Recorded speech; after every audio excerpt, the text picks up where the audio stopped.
Alright, hello. Sorry, the music is loud. Let's see. Hello, friends. Ice Wafers, yo. Oldster, hello. Funky, hello. How's it going, guys? Welcome. It's been a minute.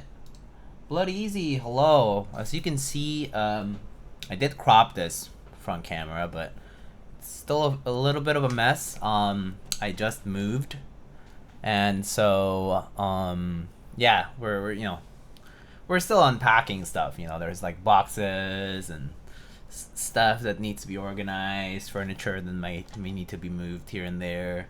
Over there's like a bunch of frames, like art that needs to go up. But yeah, I can repost the Harry Potter meme again. Yeah. But yeah, just moved. Just need to settle in. So it's gonna be a gradual process. I assume.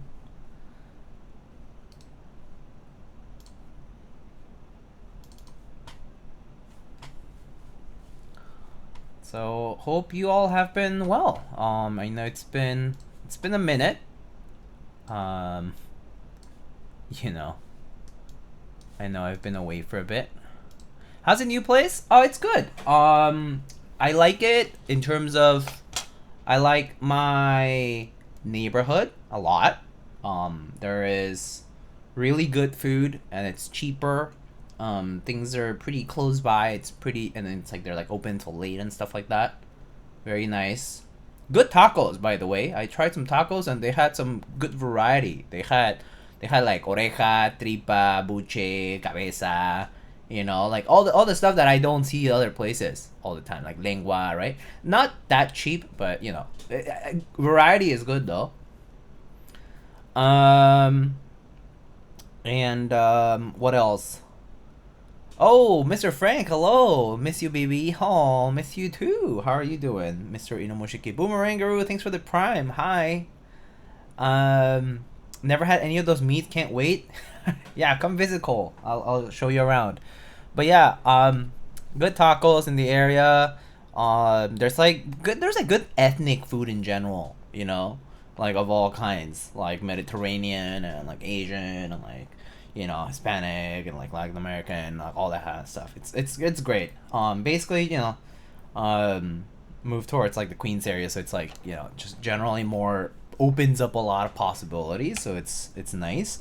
That said, the current place is a little bit smaller. We have a slightly smaller place from before. Like it was not like really an upgrade. It was more like a side grade, along with a very significant reduction in how much we pay for rent. So that's nice because rent is just a black hole for money. So it was nice to sort of like save a bit. Obviously doing the move is a whole process. It kind of sucked, but it turned out okay. Everything went fine. We still have to like settle, so like you can still see there's like boxes here and there. Kiwi's just sitting there actually. Oh, I think he went to the bedroom. But yeah,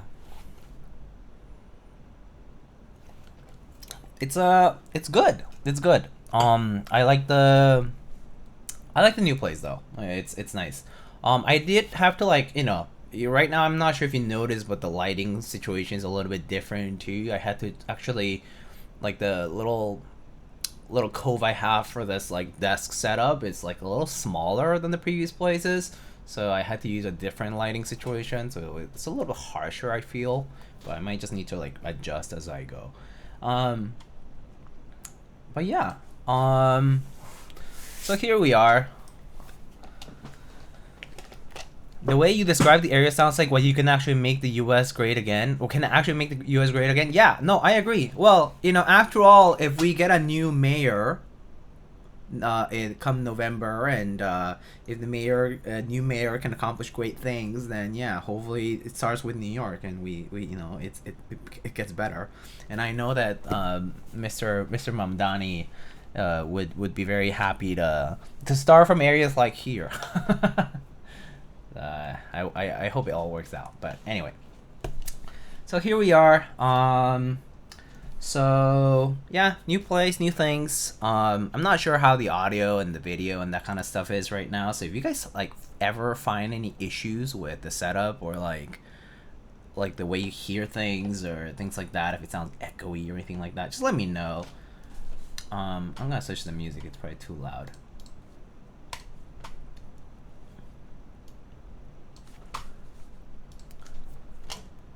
Can you make your face cam bigger? I could. I cropped it on purpose. It's cropped to like a square on purpose, by the way. because the house is such a mess right now. But yes, I can make it bigger. I can make it bigger. How do I make it bigger? Wait, that just make the frame bigger. There. Is that better? There you go. Although I think if I switch scenes, it won't like move it. So I need to like copy paste it over there. It's okay. I'll do that later. Okay. So Win Studio Alice or Xlice, or I don't know what people want to call it, but basically it's their like full size sort of version of the board. Or I guess quasi full size. It's more like Alice with a numpad. So let me show what that looks like. Plastic bids, yo, how you been? I've been alright. Just moved, so it's a little hectic.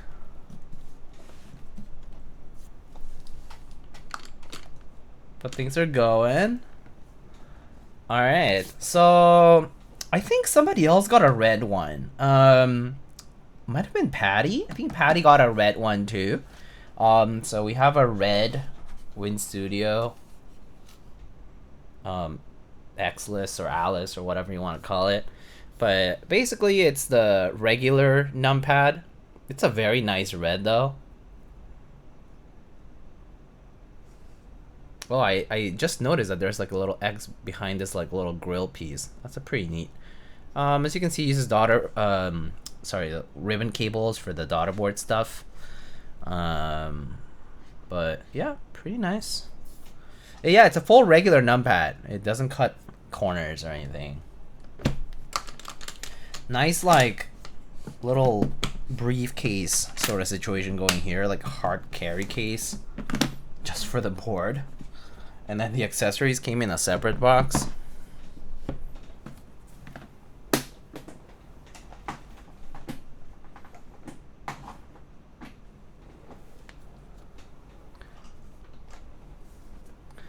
This guy, get ready for a Totoro typing test. Oh my god, I actually don't even know where it is, dude.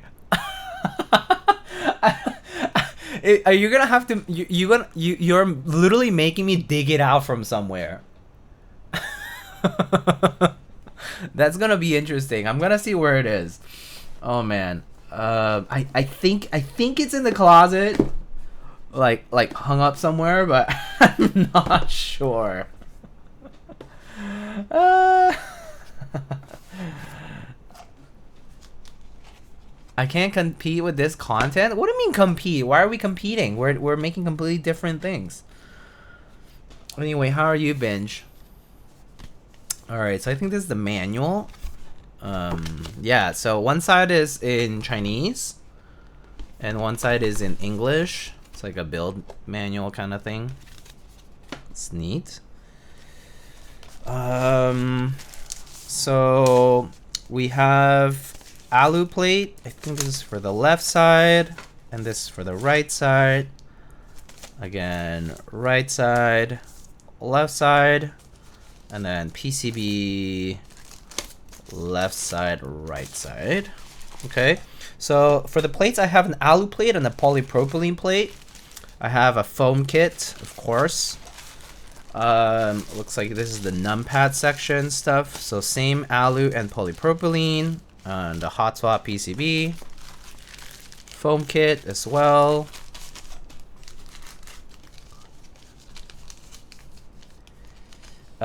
Looks like it supports top mount screws. Top mount silicone is what it says.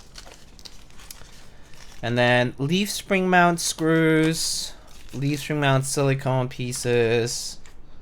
I actually need to look at all the details. And then leaf spring pieces. Oh, okay, so like the leaf spring little, the actual leaves for the mounting process. And then here we have extra screws. I'm doing great. That's good.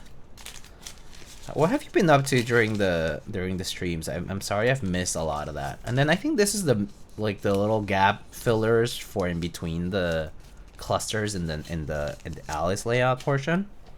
So there's that. Okay, cool. I'll put the foam kit aside, but you guys can tell me if you guys want to see it or not with it.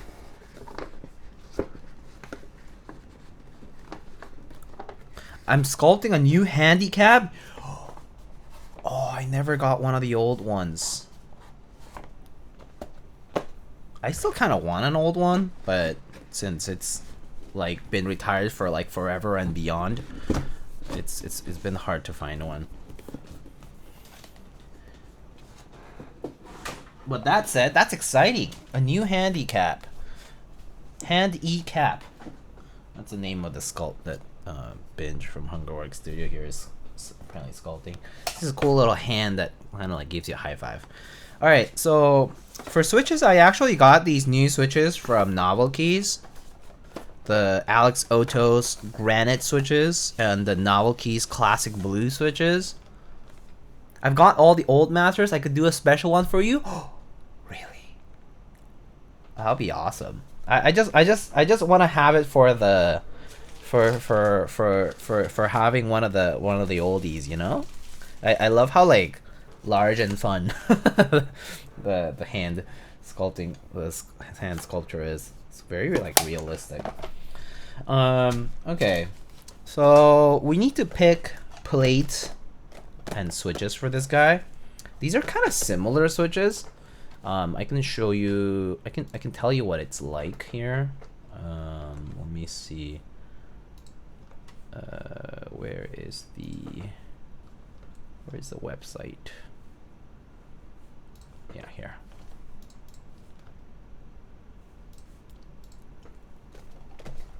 Leaf spring with plastic plate? That could be nice. Yeah. Box jades?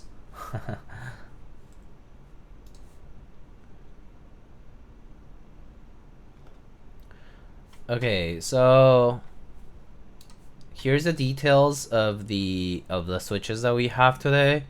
So there's these guys, the classic blue switches. Oh, I see that this is slightly off, and that okay. So it's 4mm bottom out, 63.5 gram bottom out force, blended nylon palm stem, 22mm single stage spring from Type Plus, factory lubricated. I heard that the factory lubrication on these is pretty good.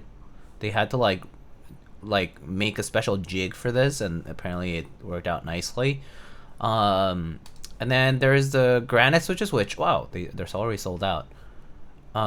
They're planning on restocking like the unlubed version of these, I think. So these have a slightly different color, 55 gram bottom out instead of 63.5. Same full travel 4mm travel length, and then this is milky blended nylon and blended nylon for the housing, palm stem, 22mm double stage spring. So double stage spring versus single stage spring.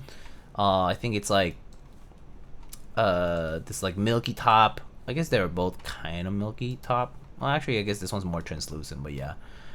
Different bottom out weight for the spring. Both are linears. So we could try either or, but it's kind of like if you guys want to see one versus the other.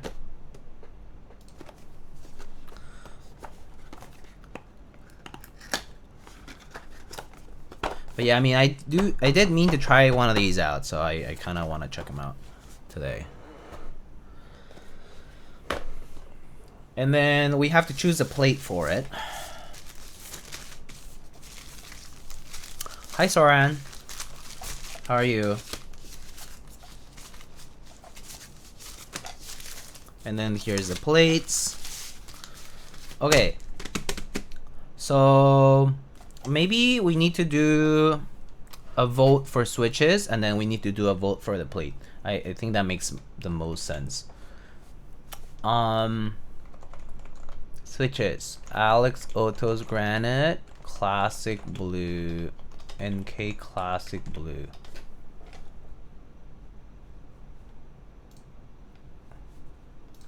You guys can vote.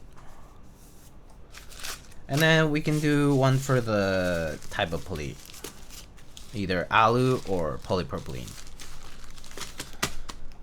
Let me see this manual just to see what it looks like. So this board, let's see what's...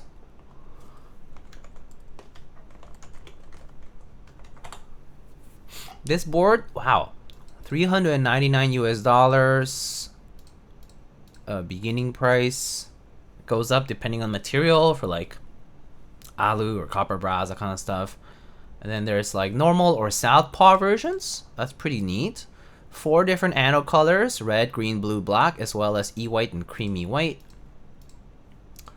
Weight bar can be brass, copper, or spray coated black brass. And then there's hot swap and solderable. Are you doing hot swap or solder? I'm doing solder. I mean, I'm doing hot swap. Sorry. It's hot swap. Yeah, these are hot swap PCBs. So let's see. The foam, LED diffuser, stabs, quite a lot of stabs. Then there is leaf spring silicone gasket, leaf spring mount. There are little leaf springs affixed to the bottom case.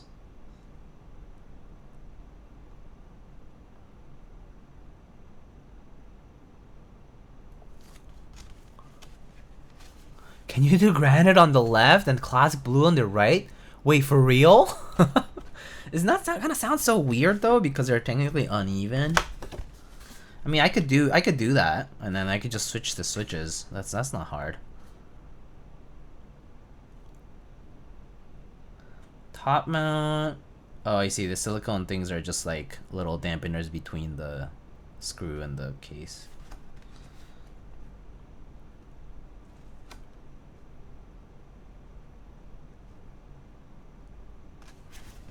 Okay, very nice and simple build guide. I actually do like how they did this. This is pretty nice. Instead of like the big booklets. I don't know which one saves more paper, but well, I mean it seems handy. Also, they have it in both languages, so that's pretty good.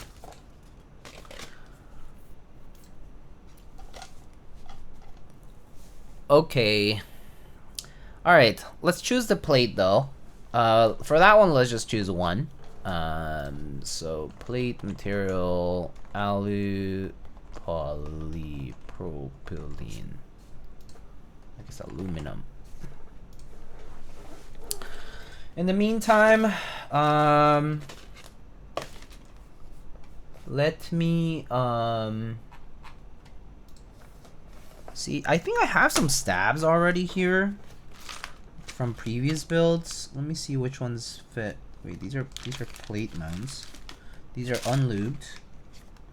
These are some lubed clip-ins. Oh, there's some more. I could skip doing stabs today if I really wanted. I mean, well, I just need to touch these up. These are just all clip-ins. 1, 2, 3, 4, 5, 6, 7.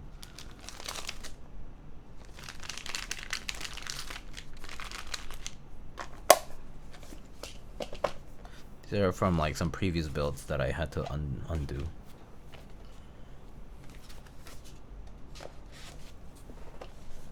I guess that might give us some more extra time to play around with the combinations, actually.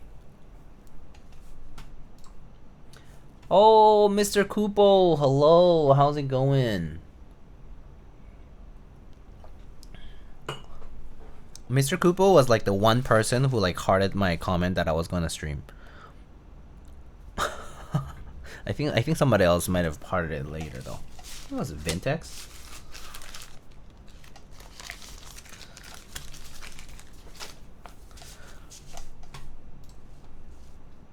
Okay, looks like people are leaning towards polypropylene.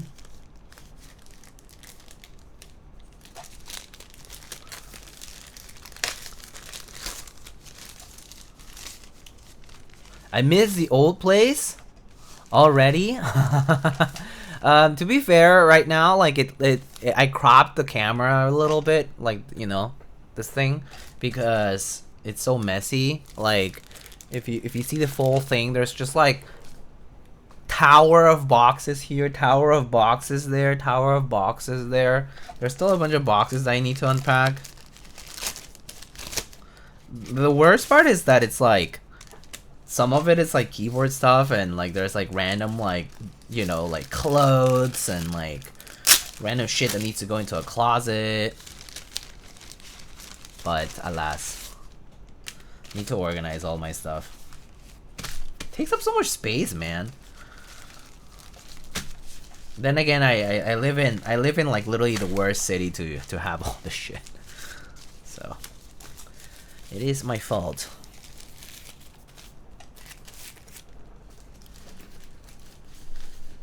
Oh, hi Kiwi. You guys want to see Kiwi for a bit? Kiwi. I'm not sure how kind he feels today, but yeah. Hi Kiwi. How many carpools of boards? I mean, we had movers help us. Oh, hi Kiwi. How are you? Oh, it's about the time. That's why he's here. I see. Good boy.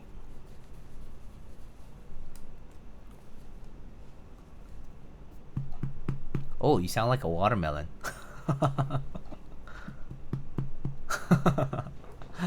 Oh, cute. Anyway, what happened during the time I was away? Yes, oh right. GMK Dolch R5X happened, and it was short. I know. I heard some people talk about it, and I heard that people were displeased that it was so short, which I agree. I mean, it was short. It was very short. The decision for that was like somewhat mixed, but it mainly did come from Naoki's handling the vendorship stuff. After all, it was them who took on the initiative of running Dolch along with me. I do think that if Dolch had gone the more traditional route, so to speak, where I had to like pitch it to vendors and like sort of get this to run, it would have been a little bit harder, and it would have taken a little longer. They kind of like streamlined the process, helped me out with a bunch of renderers, and all that kind of stuff, all the assets and stuff like that. So, but ultimately the decision to run in a certain time frame was you know, a joint decision, but it was definitely driven by the fact that in terms of sales, it actually isn't like that big of a difference, from what I can tell.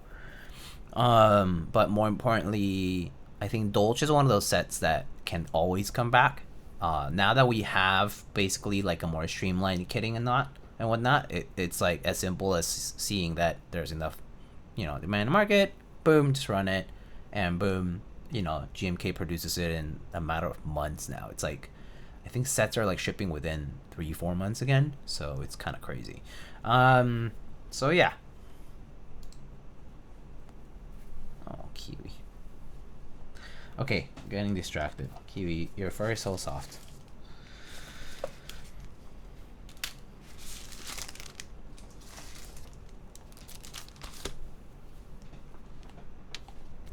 Good boy. He's like, what's that? It smells stinky.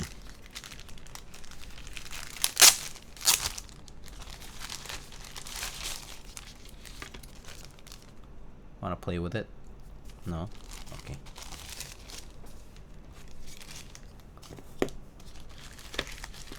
Feed. It's not time yet, but it'll be soon. Oh, Kim, hi. Thanks for the sub. Thank you. Did I miss someone's sub earlier? Oh, ODM, thanks for the 59 subs. Or 59 months of subs, thank you. You're the best. Also, congrats. That's a huge win. That cap earlier in the server.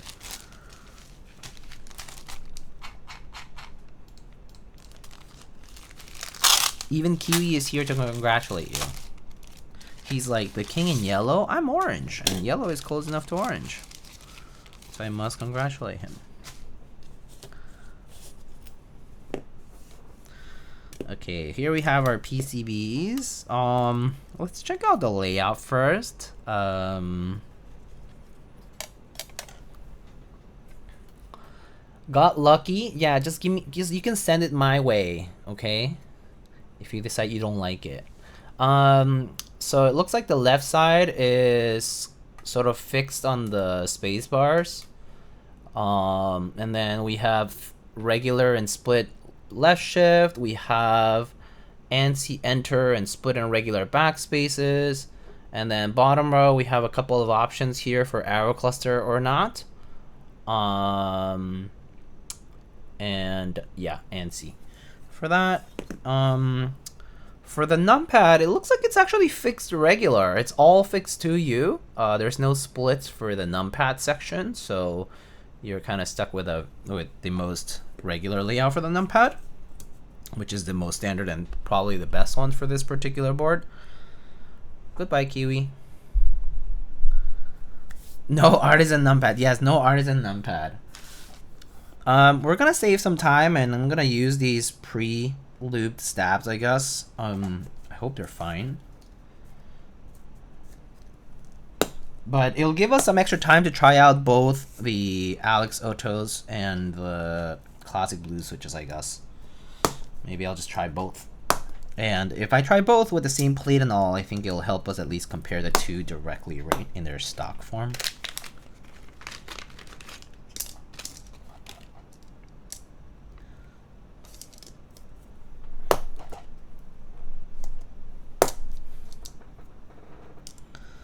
Oh, I don't think I have enough. I think I need one more.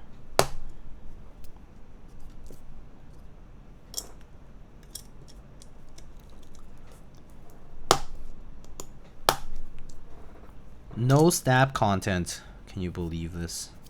First stream back in a while and no stab content. Just kidding. You'll just be seeing me do hot swap stuff. Ugh. Okay. Kind of do wish for this they had those separators for the hot swap stuff, like the between the plate, like the standoffs, because that helps. But it's okay. I do need one more stab actually.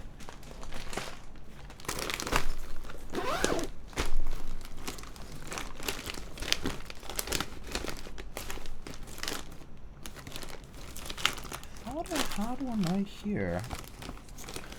Already lubed. Okay, never mind. I'll just lube one. Wait, no.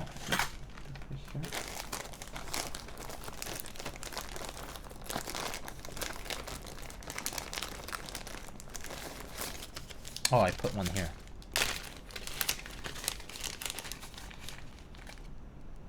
Clip-ins? Yeah. Wait, are these TX? Or no, these are cherries.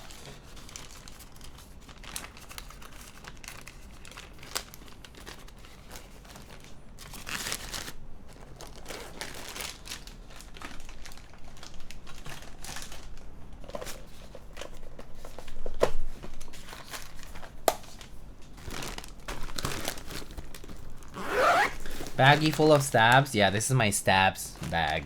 It just has like wires and like the cherry clip and stuff. It's nice to just have it all in one place. The TX stabs are all like in the boxes though. I have a whole stash of these TXAP stabs. Oh my god, Kiwi.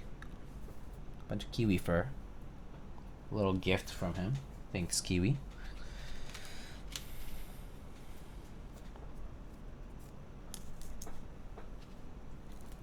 Is this a client build? No. This is well, I mean, I guess client in terms of like Win Studio is a client, but it's like it's one of the showcase builds.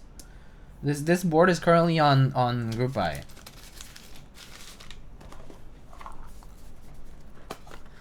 Didn't Patty build this recently? I mean, well, it was probably like a couple weeks ago by now because I was moving, so I did delay everything. Okay, dude, I swear these novelties recyclable bags or whatever, they like never open properly, so they like rip up like this always. Oh, hello, Nine Walker. 62 months is crazy though. I can't believe I have scammed you for 62 months.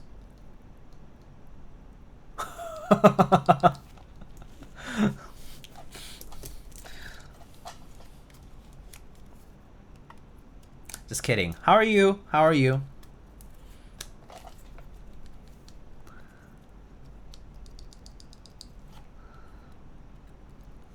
Do you have a founder's badge? I don't think Nine Walker has a founder's badge. I actually don't know who the founders are right now.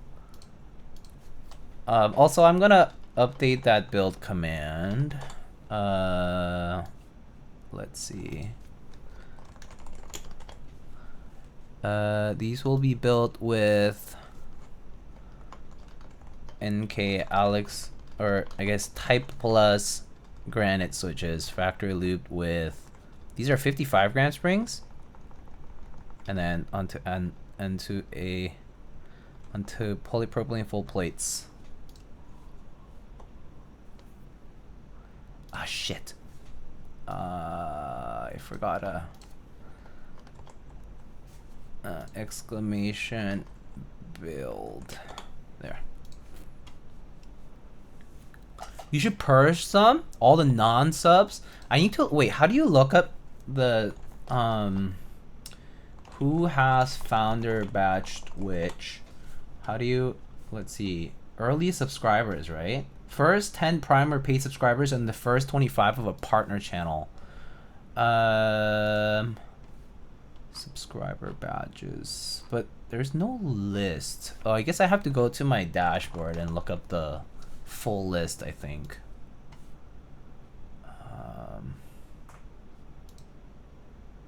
Doesn't show here. Maybe in the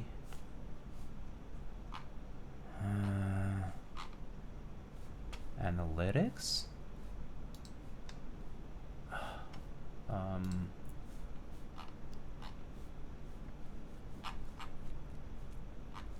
Dude, the fucking like Twitch dashboard changes every like few weeks. It's super annoying.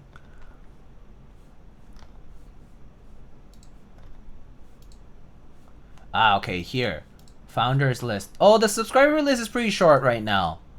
I don't have that many subs in the channel these days because I've been pretty quiet too, and they haven't really been good at promoting. But let me see. Currently, founders are Poner, Apiary, and that's it. Everyone else who is subbed is not a founder. So there are probably a few others, but I don't know who they are.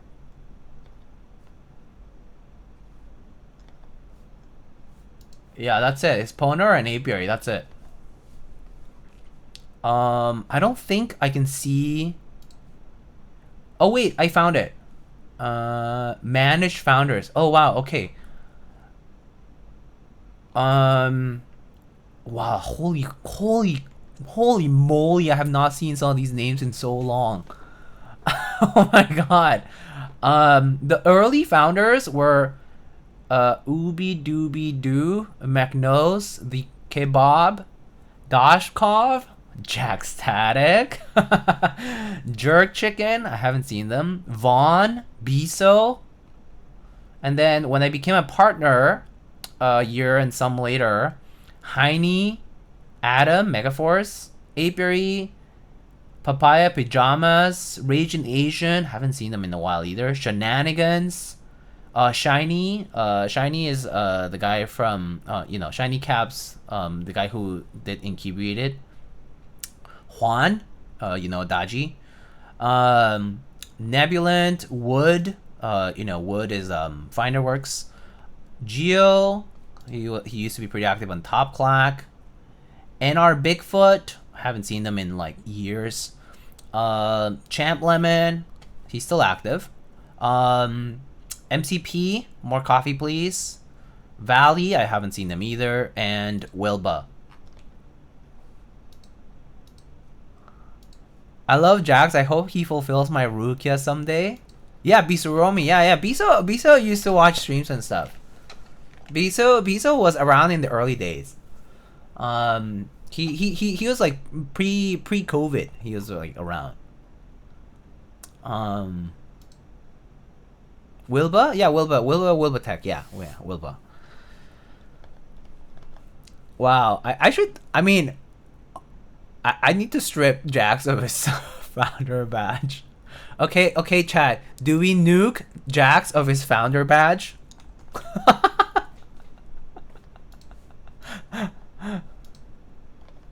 I don't want to purge any of the others because I don't have anything against them. But Jax just like straight up ghosted and scammed, dude.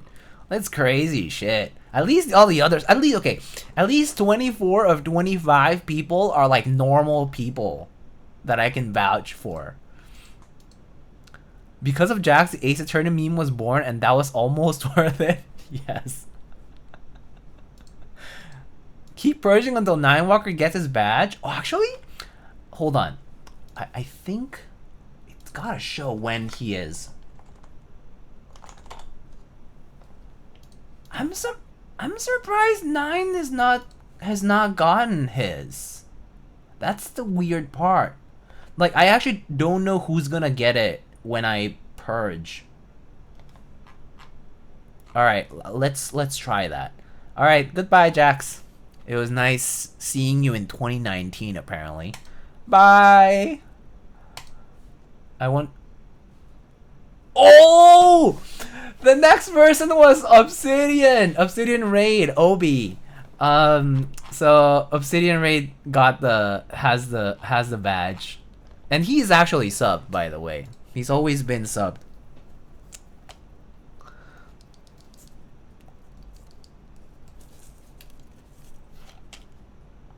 So the founder's badge is literally for it's just time based.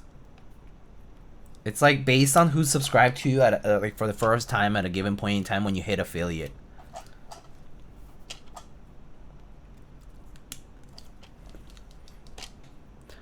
But I actually have the date that you subscribed. Like, I guess, was it 62 months ago? How much is that? Is that... Oh, wait, but there must have been an interruption or something? It says 2020... No, wait, that's ODM. 2022? Is that right? That doesn't sound right. Anyway, the dates are weird because they like reset if you like have a lapse. So I'm assuming there was a 1 month lapse and then like it was like recurring again. But it counts weird. Twitch is really weird about counting the sub stuff. It's super bizarre. I actually never really tried to understand it, but you know. Credit card, yeah, that kind of shit. Yeah, I've had that happen too. In fact, I think my Discord Nitro would have been like way older if that hadn't happened, I think.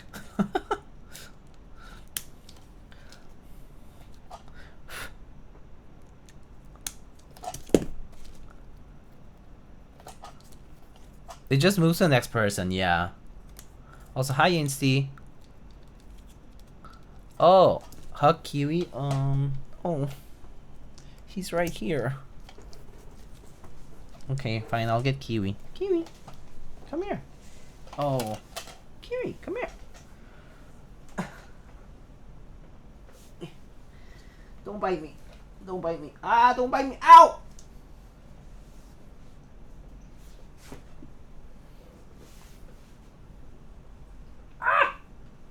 Okay, he doesn't want to be lifted.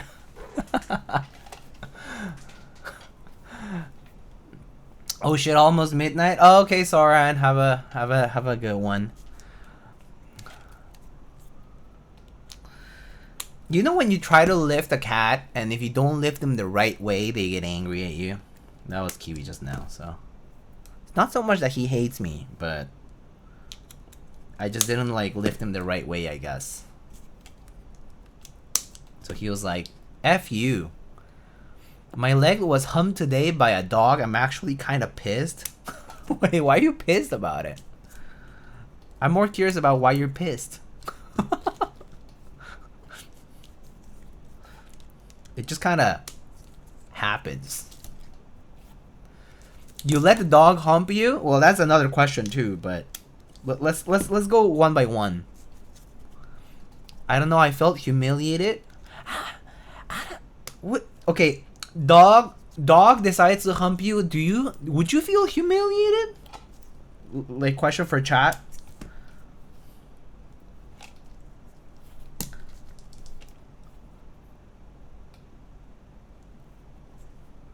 Not really, right? Yeah, I don't know. I don't think you should be upset. Not at least not too upset. Anyway. No, who cares? Yeah, exactly. Yeah. Dogs have issues expressing themselves. I mean, yeah, and so do we, by the way. In case that's not abundantly clear, we also have issues expressing ourselves, both between amongst each other and to them. We kind of suck at expressing ourselves.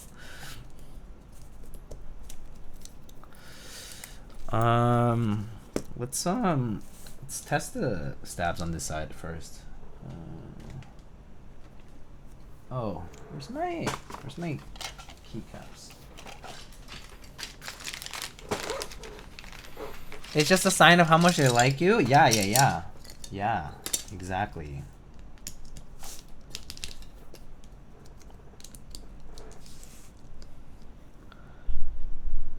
I wouldn't really blame the dog. He just have feeling. Yes.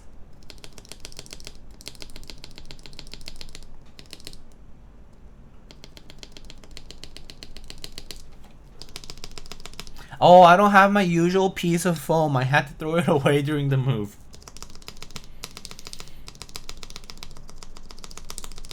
I'm just testing for rattle though, so I think they're fine. All right, cool. He flew off the couch and his underbelly landed flat on my shin. And he went to town. Hey, look. When he landed, instinct kicked in and was like, I feel like humping. So, you know. So you just don't like skin to skin contact? At least underbelly still has a little bit of fur, right?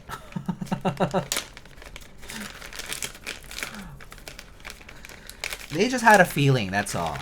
They just had a feeling, and they just wanted to do that. Using granites, nice. I've really been enjoying them myself. Oh, good. They've already shipped then, right? Good. Yeah. Trying these out.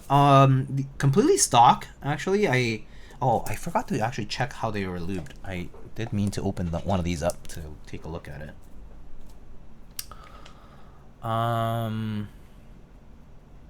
A little furry. I don't know. Not my cup of tea. I give it 1 out of 5 stars on Yelp. Do people still rate on Yelp that much? I feel like I don't see that much rating on Yelp anymore. Okay, so these are lightly lubed, but very specific places. Let me show you guys if I can.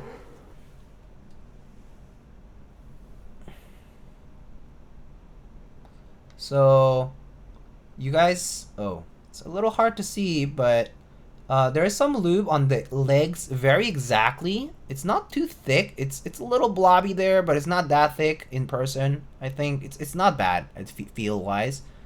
And then there's a little bit on the side rails here, a little bit on the back, just a tiny bit. And then this is all machine factory lubed, I think. This is not by hand. So for what it's worth, I think for factory lube, it's pretty good. For machine factory lube at least. That's a weird spring. It's a double stage spring. It's like one of those fancy extra long springs that sort of gives you that like kind of like progressive spring feel at the beginning, and then it sort of like gives you a harder push on the return on the way back because of how long it is. Yeah, it's a 2-stage spring. They've been around for a while though.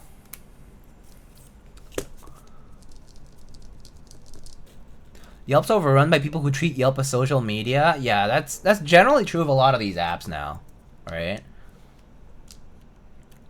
I feel like ratings are pretty much shams at one-off establishments, but important for big chain restaurants. Yeah, I mean, so I feel like when it comes to reviews and ratings, it's a game of numbers. So you can't just take like 20 people's recommendations, and you have to just take that with a grain of salt. Like it's only when I see like a certain number, or like, you know, also like certain standout like reviews or ratings or whatever that are a bit more descriptive as to why they rated a certain way, I think matters. But I feel like nowadays, myself at least, if I'm going anywhere, I'm almost always looking at Google Maps reviews more so than Yelp. Like there was a time I was looking at Yelp a lot more, but I feel like I still look at Google Maps a little bit more now. But yeah, it kind of depends on the place though, I think every like city or place has its like way of doing it. So if you go to Japan, actually, you go on Apple Maps, it's better at least if you don't have the like the what is that, the Tabelog app or whatever, which is integrated into Apple Maps in Japan, but not into Google Maps. So it like if you go on Google Maps in Japan, you basically mostly see foreigner reviews.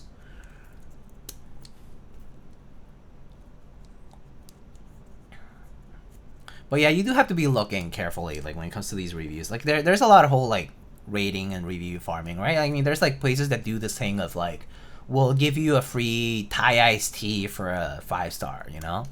And it's just one of those things that like, it's inevitable, but places do it.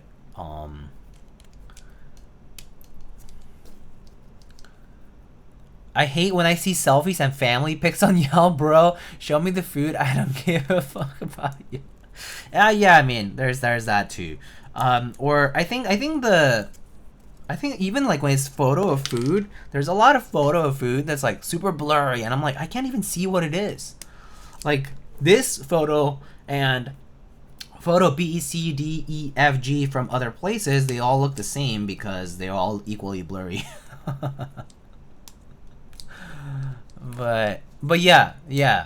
I agree with Kim though. I want more normal people leaving reviews, like, or talking about stuff instead of like the influencers type of thing, because at the end of the day, right, like if it's sponsored in some kind of way, there is a conflict of interest. So yeah. Glare, or no, the glare is the worst. Okay, dark ass room, and then it's like glare, and it's like fucking like glass of water is like brighter than J.J. Abrams' flares, you know?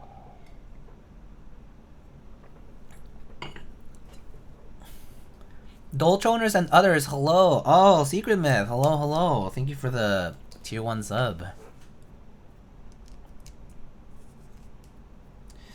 Let's see. I think I want to do FN and short shift. I think that's this one.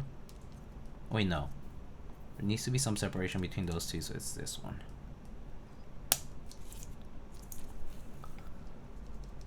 There's some smudge on their lens, and it's like throughout the entire thing. Yes, I've seen that. I've seen that too. It's pretty bad. I'm actually not sure which layout switch on this one. I'm just gonna try both and see how it goes. I think it's like this though, for 1.5 U's or whatever.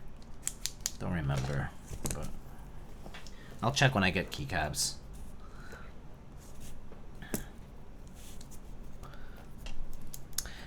This what happens when boomers Facebookify everything.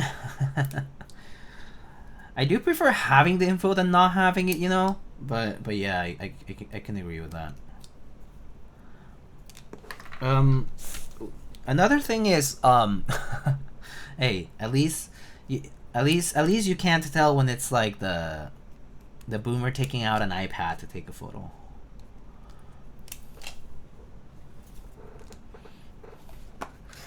Danny888, hello, hi, how's it going?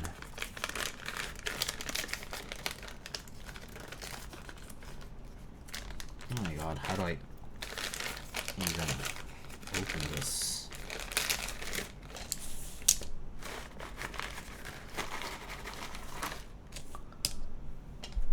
Long exposure iPhone shot of the menu. Yeah, that happens more often at like the fancy places. The long exposure shots, right? Like the fancy places that like turn off the lights to like 2% because of ambiance, and I'm like, I can't fucking read the menu, and this little fake candle light isn't doing it. And I'm like, I would like a and it's like in a foreign language too. Like it's like a language I don't understand, right? So I'm like, what? And you just end up pointing at it, and you're like, yeah, I want that one because it has like, I don't know, like specific ingredients you like. And you're just like, yeah, just give me that one. Or what do you recommend? Yeah, give me that one. Dude, QR code. Yeah, okay, look. I know that COVID was a thing, and the QR code thing was like great for it in terms of like, you know, like no contact, yada yada. But give me the physical menu if you have it. Like if it's sitting at the hosts, like, you know, like those little podiums that they have with the and sometimes they just have the menus there. Just give it to me. Like if it's sitting there, if it's being unused, if someone still has the menu right there, just give it to me. Like, why? But there are places that still push just having the QR only.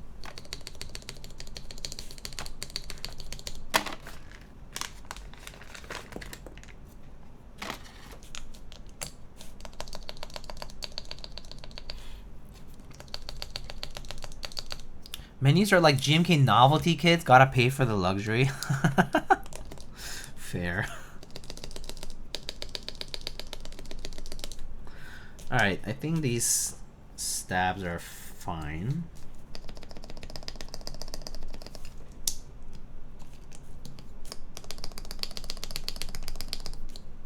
These switches sound pretty good though. I don't really think I would ever need to do these unlubed and then lube myself. The factory lube on these is pretty good actually, and there's no wobble really. Even on the plastic plate, it's not the top and yeah, no, it's not very significant. So it's pretty good stock. I approve. Nice switches. They do feel pretty smooth. I mean, and the nicest thing about the switches is that they're full travel, which is I'm a big fan. I'm a fan of full travel switches.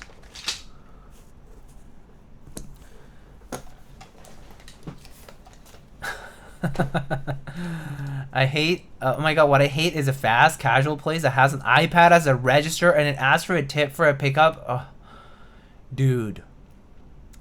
The forceful tip thing, the fucking, I have to tap no tip and the person staring like lasers at me as I tap no tip when I'm picking up something to go and I tap a no tip.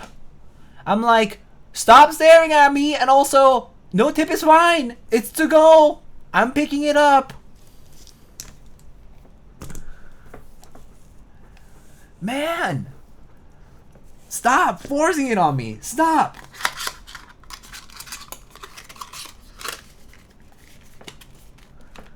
Like, I am doing everything too. Yeah, or the places that like you have to like go to the counter to get the thing, right? Like, you know, you you like the places that you like go to the counter, you tell them, you tell them your order, they process your payment, you pay, right? And then you just go and sit down at this like long ass table, right? And then that you share with other people, right? It's not like individual tables either. And then you have to go pick up your food, like you have to go pick up your own tray and your water. The water is self-serve too, by the way. And you do all the work, right? So like what the staff is doing is mostly work in the kitchen and work at the register, right? Kind of like the coffee shop equivalent of this, but a restaurant instead. And then I'm forced to tip? No way. Come on. I mean, well, look, no disrespect to service and hospitality workers. No, like the work is hard. I genuinely understand this. But I mean, in those specific cases though, tip being forced, I don't think that's right. Okay, all right. Fun ranting. Let's open this up. Okay, little peeve number 1 is seeing M2 screws for the case, which I understand it for this particular type of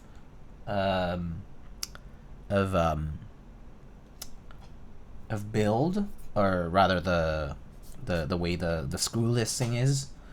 But what I don't like is that they're Phillips. That's peeve number 1. Definitely not a huge fan of Phillips small screws. They're like so easy to strip. Not a fan. I wish they would switch these to hex, even if they're small.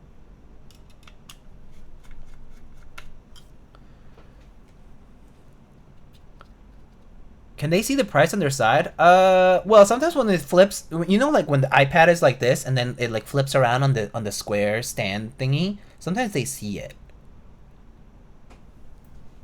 Tip culture sucks. Just pay your employees a livable wage. Yeah. If it's pickup orders, yeah. I don't understand the tipping thing. When you left a tip on the table and go to ring yourself out and it asks to tip again and you hit nah, but only if you just dined in. Oh, that's crazy. Like if you're also checking yourself out, like like checking out yourself at the register or whatever.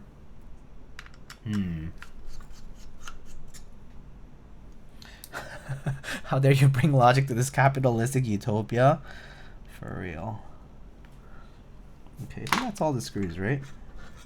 Yeah, okay, so it has 1, 2, 3, 4, 5, 6 screws for the top and bottom.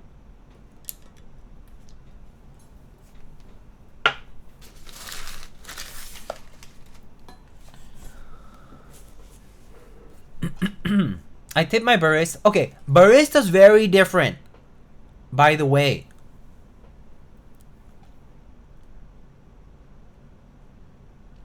Well, it actually depends on the. I typically try to look at what they're doing behind the counter, but like like you can define the expectations. $1 tip once in a while, $2 tip once in a while, whatever. Okay, but I'm not gonna do it every order.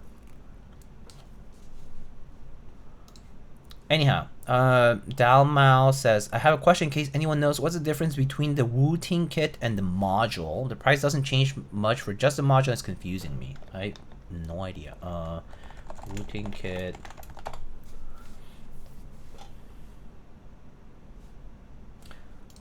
According to Reddit, says the module is mainly for modders or people who do not like the pre-built one for one reason or another. If you're just a regular consumer, just get the regular one and you can mod it after if you wish. The module is just a PCB plate dampening a plate and stabilizers.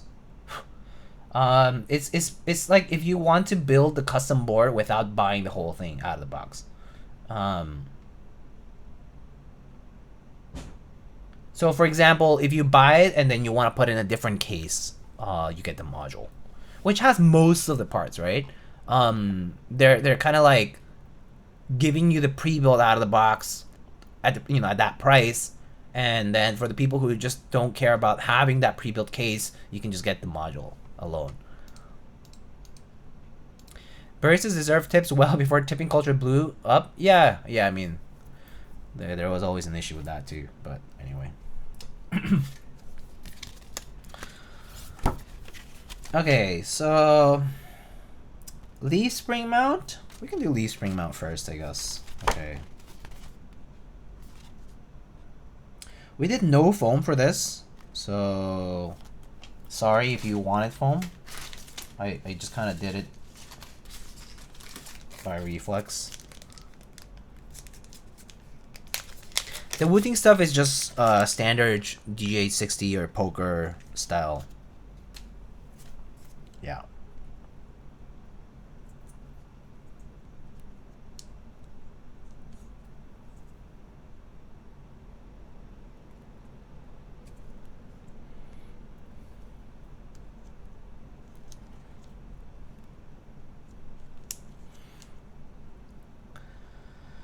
LFK, hello.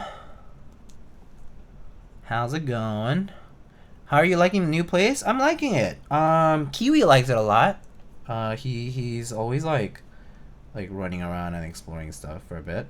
And then it's a little smaller than my old place. So things are a little bit more compressed, and we're still playing a little Tetris with everything. Like, we're still not fully unpacked and stuff, but it's pretty good. I like the new neighborhood a lot.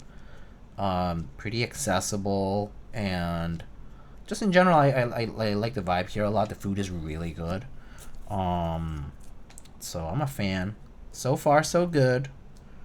Haven't had really any issues.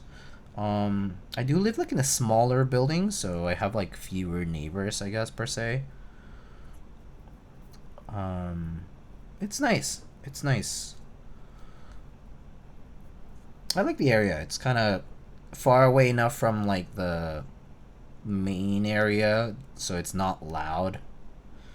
But when I get off the subway, like or like any kind of public transit, I'm like right there at where like all the good stuff is, like restaurants and like other things. So it's good.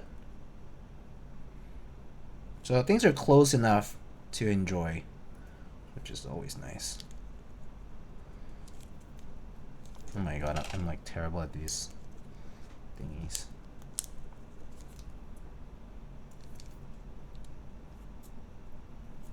Okay, I need a pair of tweezers. Glad the CEO likes it. That's the only one who really matters for this particular choice. So yes, the CEO likes it. Kiwi's a fan. Is it any quieter outside? It is actually quieter outside, yeah. Like I know that I used to get a lot of like, so my previous place was kind of close to a ramp coming in from one of the highways, I guess, or like one of the faster, roads. And so we would get a lot of like ambulances or like firefighters who like came in, or like police, sirens and stuff like that, or like just cars like honking and things like that a little bit more often. But here I'm like kind of like in between like local streets, so it's pretty quiet. Like at most, like maybe I'll hear like an ambulance siren every so often. Like not every so often yet, not even actually. It's been pretty quiet though. I don't think I've heard a single one yet, but there is a hospital like close-ish. It's not that far from here, so I would expect to hear an ambulance once in a while, but it definitely hasn't happened since we moved, which has only been barely, not even a week. So yeah.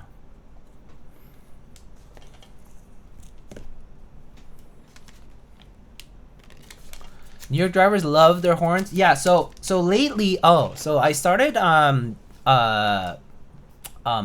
like using the city bike around town, and dude, just existing on the fucking road warrants so much honking. I'm like, brother, I'm not even in your way. Stop this. Stop being so mad.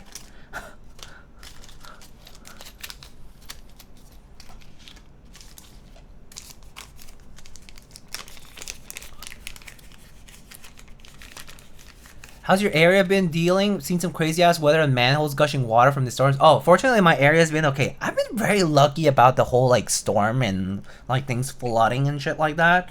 Like for whatever reason, I haven't had to experience that. Oh, there was one year I did experience that a little, but I really haven't had issues with that, which has been great.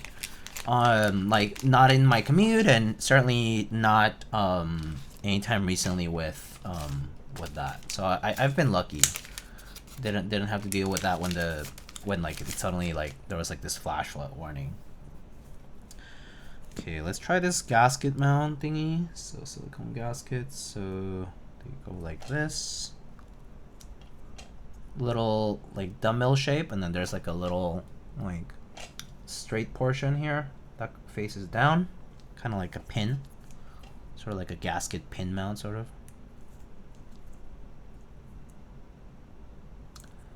Added ambiance during type tests, for real.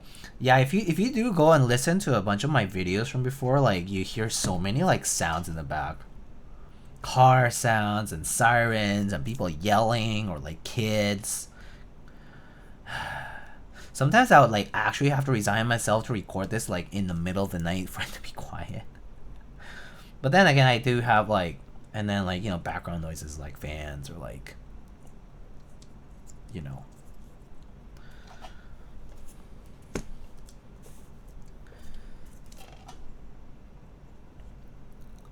Zosco, hello, how's it going?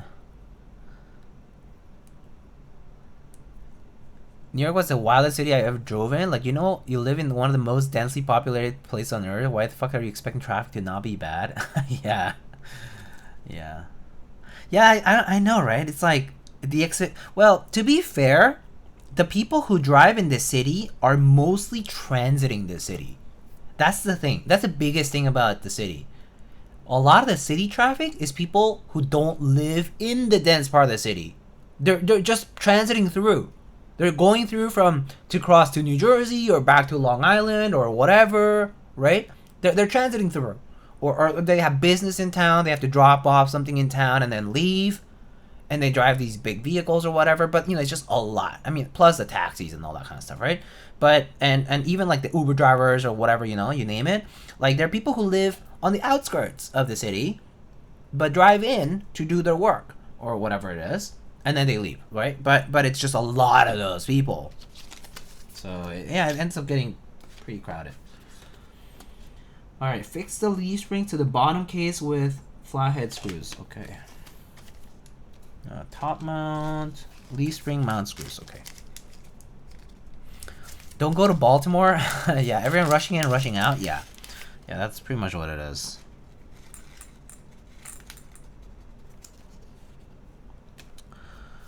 Okay, so M2 screws, and where's those? Where did I put those?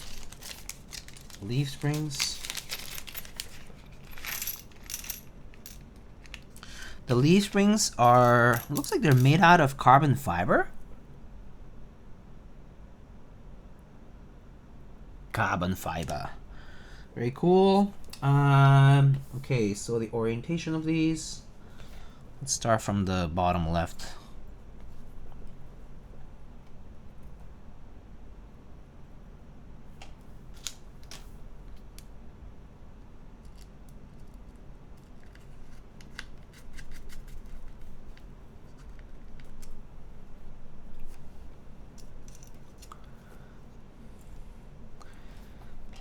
DC is at least slow and relatively polite. Yeah, DC is pretty polite in terms of driving. Although once you go into the Virginia and Maryland areas, it gets pretty crowded because of all the traffic.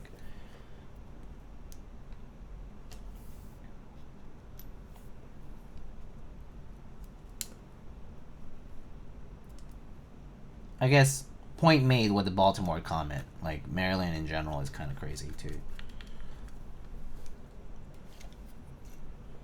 I used to drive in the DC area, so I'm pretty familiar because I did live there for a bit.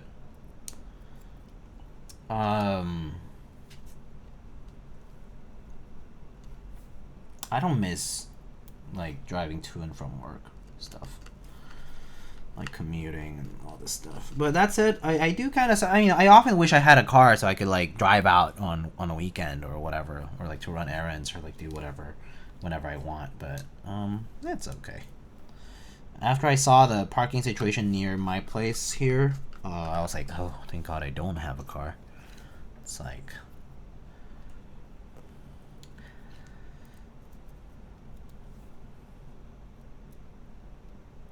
I've lost practice too, and so I can't parallel park for shit anymore.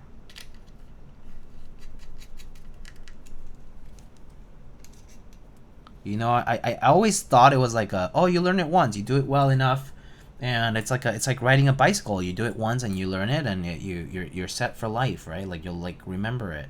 Nope, no.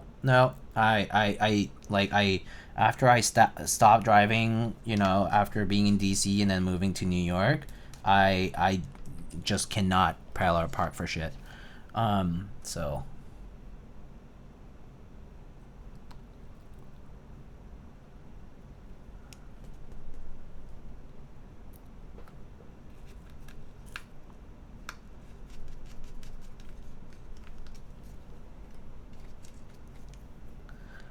If you got a car, you have to come for a hike? Oh, that'll be fun.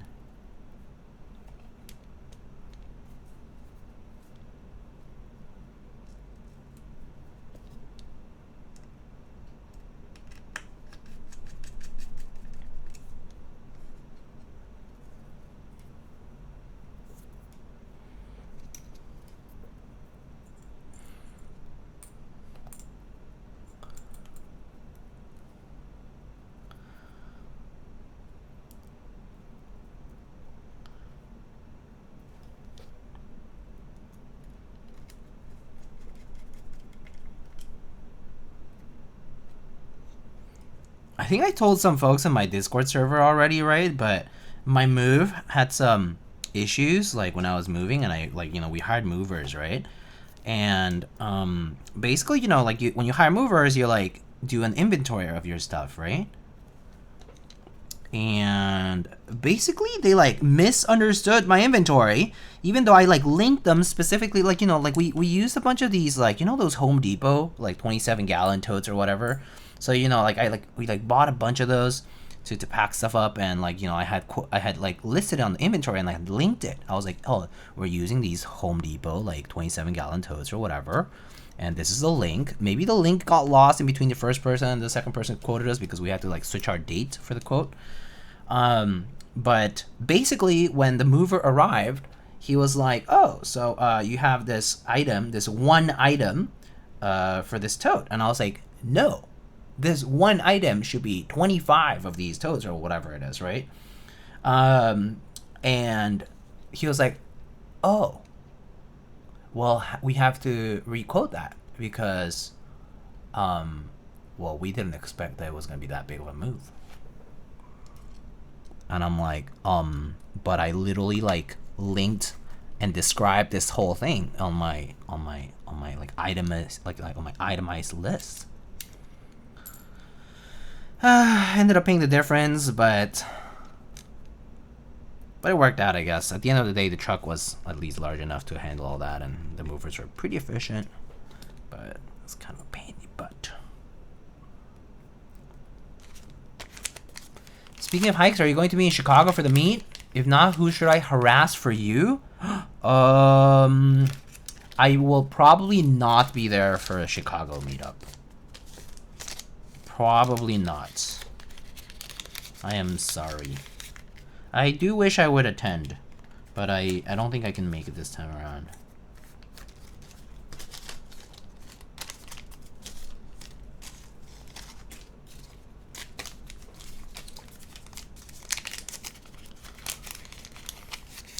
Yeah, most of the stuff, well, so with that whole requoting problem, the main issue was that they couldn't bring a bunch of stuff because their truck was smaller than they did anticipate. Like, it fit most things, but we did have to do a bunch of cleanup the few days after. Unfortunately, we had enough of a lease overlap to afford to have that time to clean up everything. So that was actually kind of a painful process because I did like rent a van to just move the rest of the, like, you know, miscellaneous small items, and also to, like, you know, help the cleaning up and all that stuff, like, you know, back at the old place. Like, you know, I just had to, like, you know, wipe everything down and like fill holes for, like, the, you know, wherever we put frames and stuff, and like, you know, like just regular cleanup stuff. But, you know, it's just a whole process, but it took a couple of trips, but it worked out okay at the end of the day. But it was like a move that was doubly expensive what was initially quoted, because basically they misread my quote thing. And I was like, well, I don't get why your mistake is my cost, but I couldn't really Couldn't argue for it. The guys did good work though, so I was like, okay, whatever. All right, so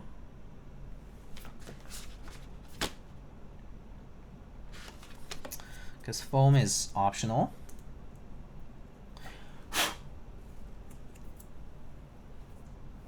Great. And that's for the top mount. Okay.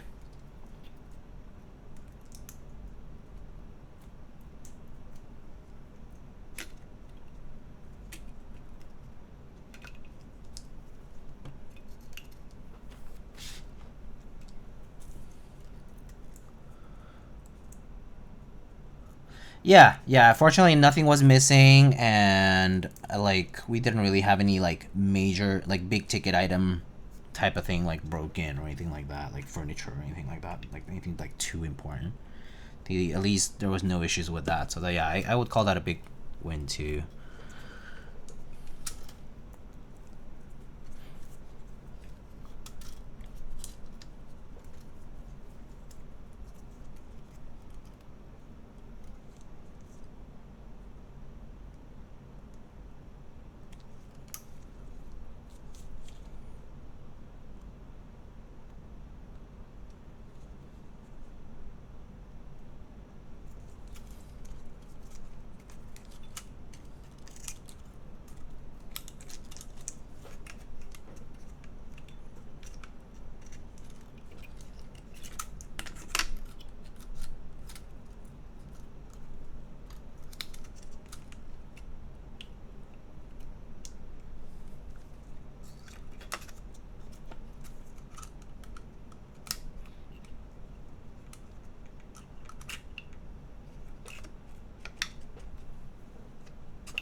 Okay, I'll show you guys what the build looks like from the bottom side here.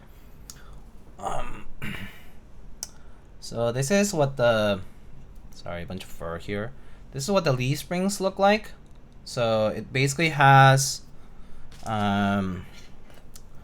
so there's these little leaf springs made out of carbon fiber that are attached to the bottom piece, and then we have these leaf spring portions made out of carbon fiber sort of like being held, and then these silicone pieces are mounted to the plate, and then these sort of like slot in there kind of like a little pin mount.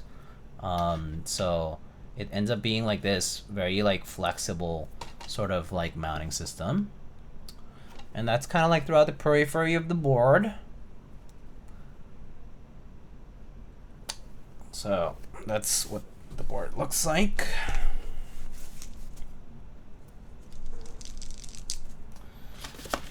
So that's for the gasket mount. So let's try it like that.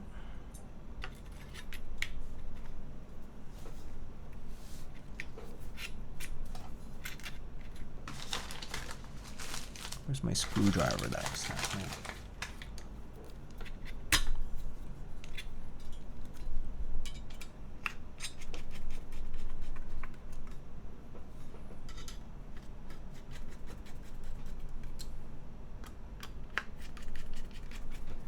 Pretty nice color on this.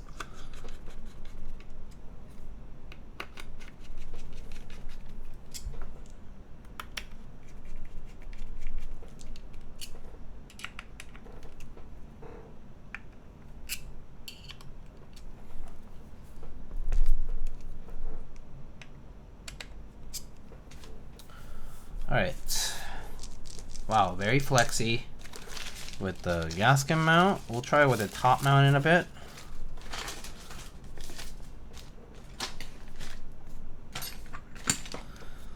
All right, let's make sure it works.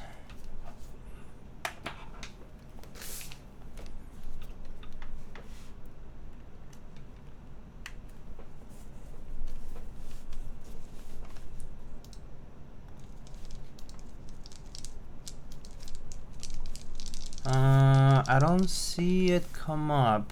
Wait, unless...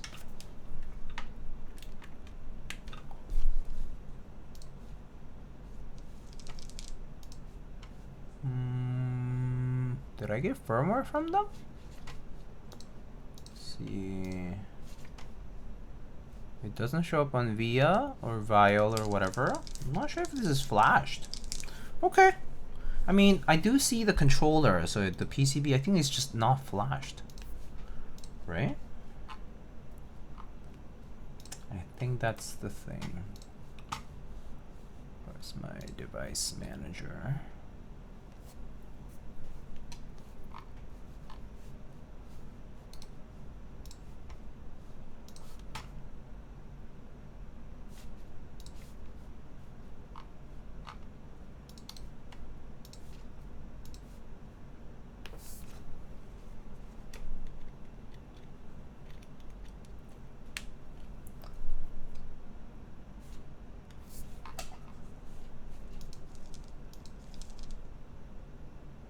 Yeah, I think it's... Let me try a different cable, just in case. It does seem to detect, but it doesn't show up as a keyboard. Yep.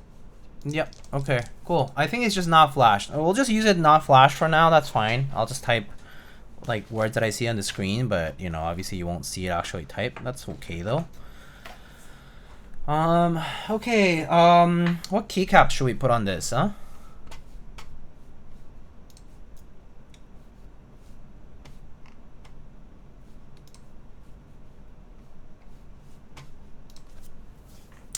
Any suggestions? If not, I'll pick out something, I don't know what.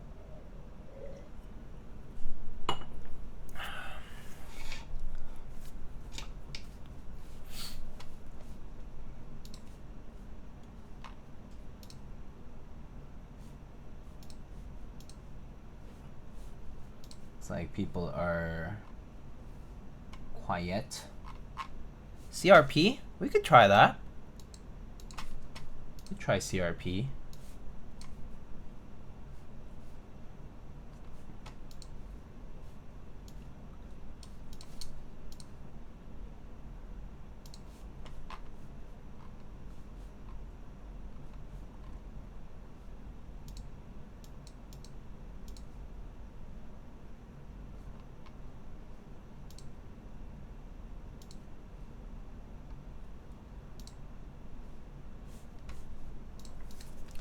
Okay.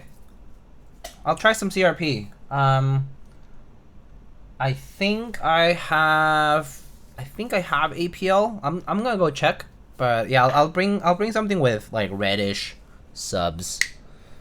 Should work nicely for this. Be right back, okay?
Okay, I'm back with CRP, but so I have the Cyrillic one.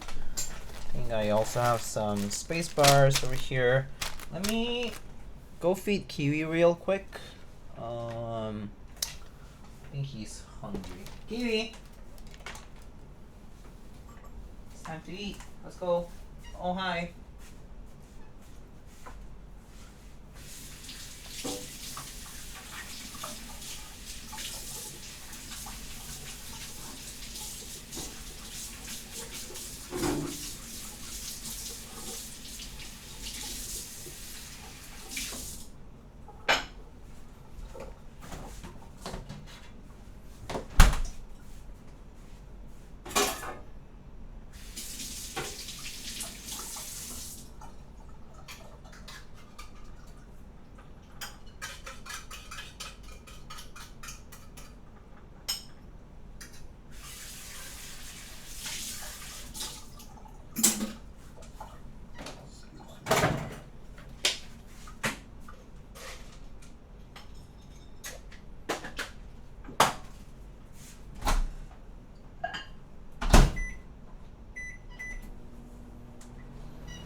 Yeah. Yeah.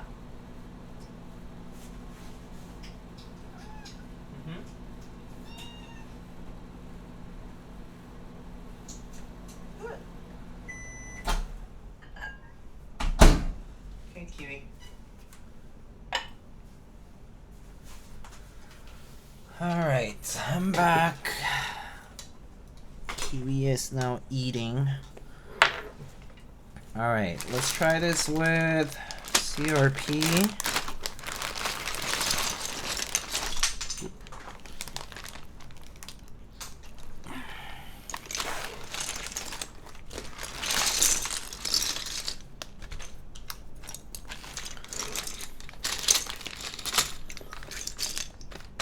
Let's see.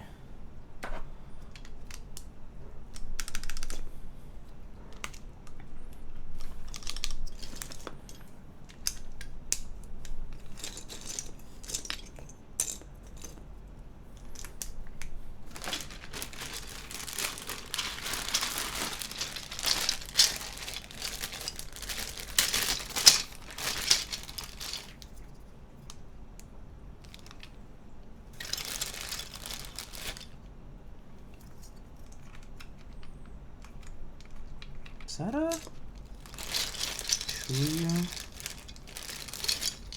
That looks like a Tuyu spacebar, right?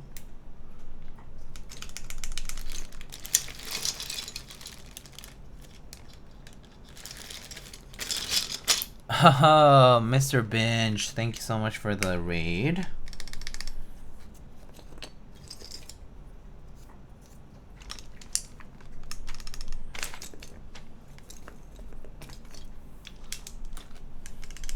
I hope you're productive today.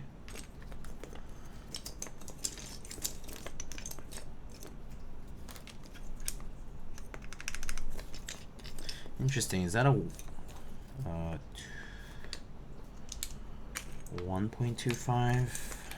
So I'll put a super key there.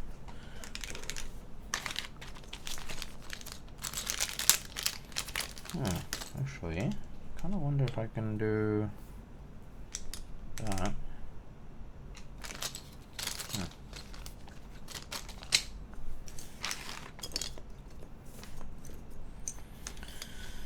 Alright, let's see. Interesting. Are these 1 point? This looks like a 1.5 as well.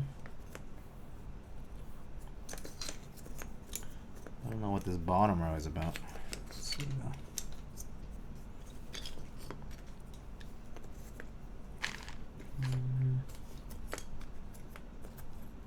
Where's my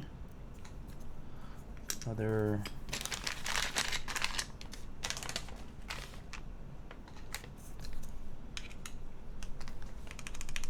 And then is this 1.5 as well? Okay. That's fine, I guess.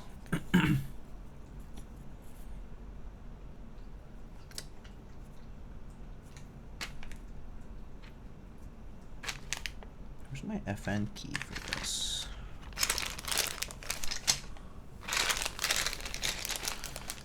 Let's see.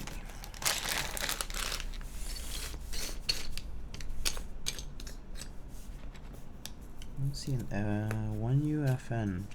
It's missing it. Let's see. Going to get some molds ready for casting. Turn my stream off. Oh, okay.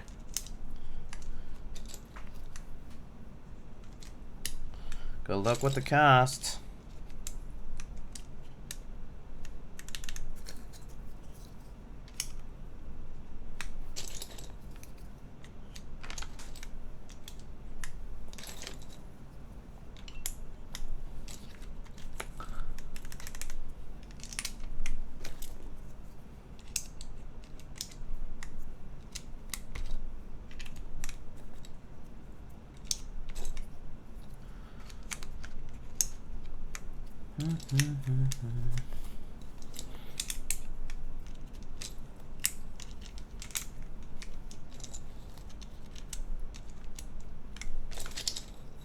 Huh, I wonder why the 1UFN is missing on this. Must have put it somewhere else. Maybe.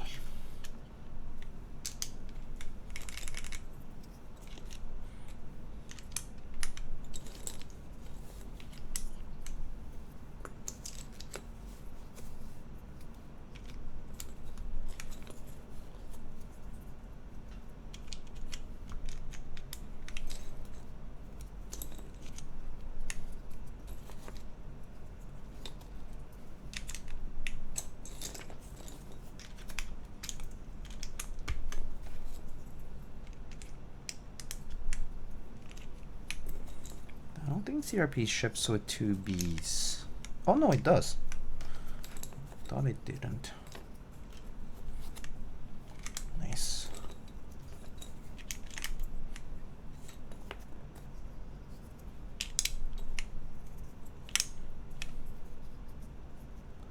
CRP sets get so hard to keep track of once you have more than one set. Yeah, they do.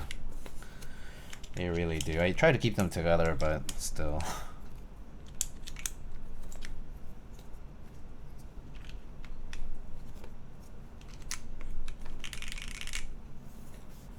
Okay, can't find the 1UFN. I'll just put meta there. That works.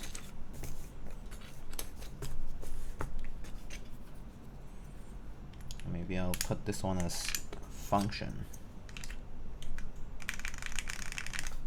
That looks good.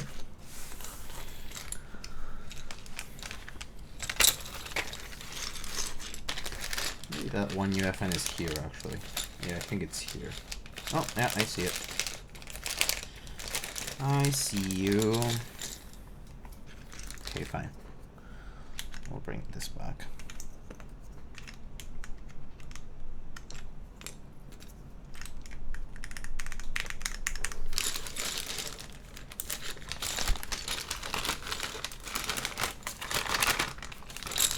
Oh, hello, Matt. How are you?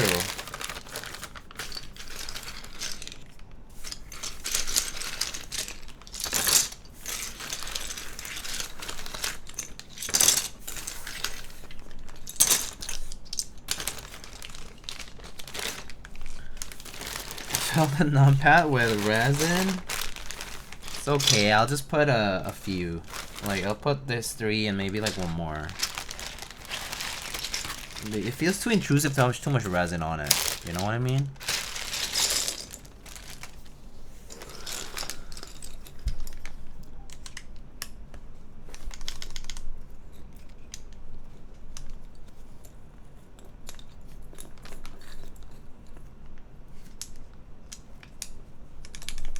A man of culture?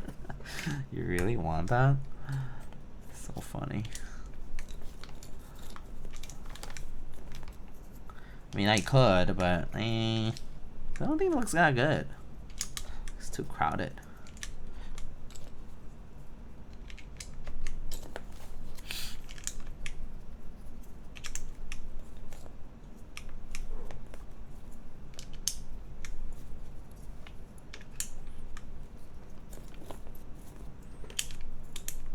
Maybe I'll put one here.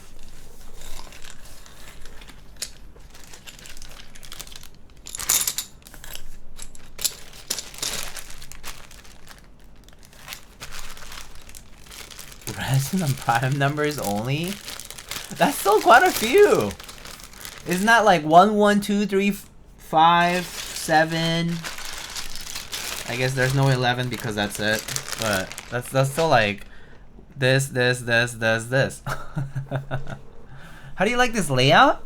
I think it's kind of nice. I mean, I think if you're basically, this is the equivalent of having a 60% plus a numpad, right? Because the, Alice is basically like, it types like a 60%. So personally, I do like the Alice layout already because I just default to 60% a lot, right? I mean, 60%. But then, yeah, Numpad would be nice for like if I have like data entry kind of stuff. But I don't these days, so I personally wouldn't purchase something like this right now because I don't have a need for it as much. But it is kind of nice. I mean, I think the nicest part of this is that it uses like a full Numpad, It's pretty nice. All right, let's put some caps on this.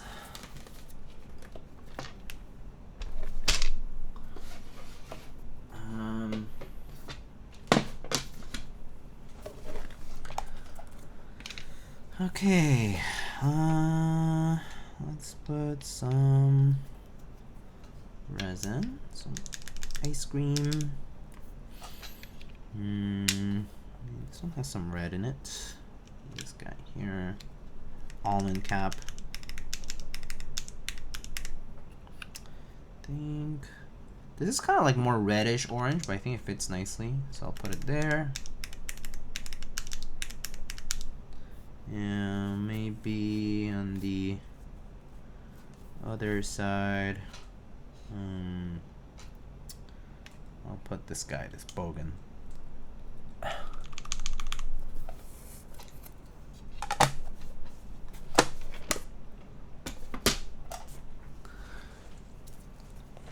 I main 60s and sometimes TKL. Yeah, basically that's me. So I main. I would say I main TKLs more these days because of like stuff that I use that requires Afro stuff. But I would say I still do 60s like 45% of the time. You know what I mean? Like it's still a lot of 60% use. So I can't say it's non-significant. Ooh, this is gonna be nice. All right, let's set this up.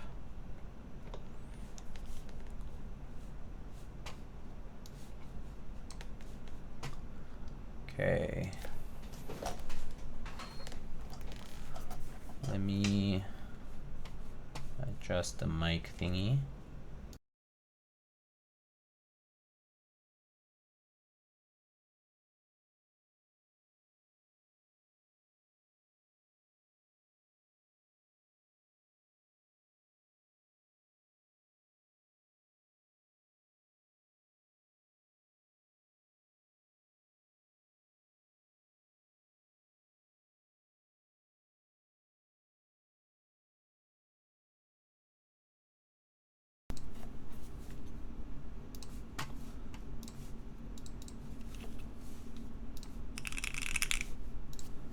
Okay, you guys can hear the typing, right? Okay, I'll stop the music. All right. Okay.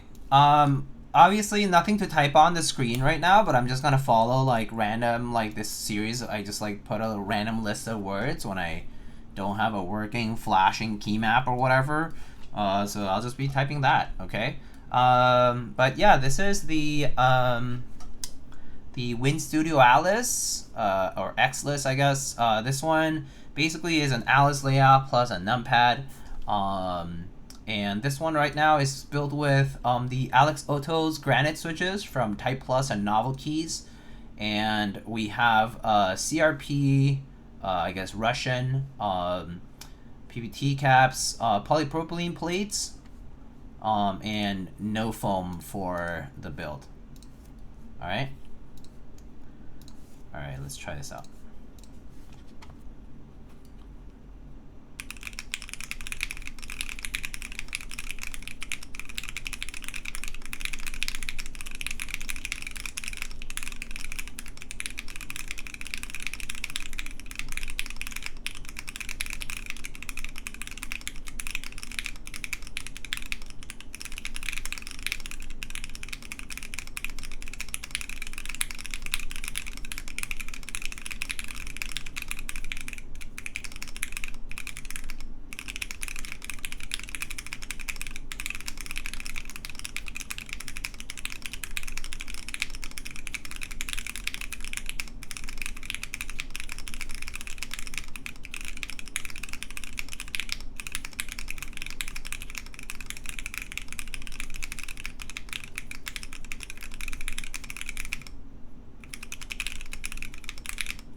Alright, so I'll go through the mods. Sounds pretty good.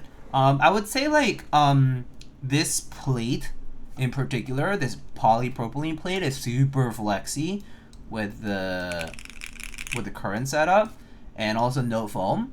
But even with no foam, it doesn't sound unpleasant or anything like that. It sounds pretty nice with the PVT.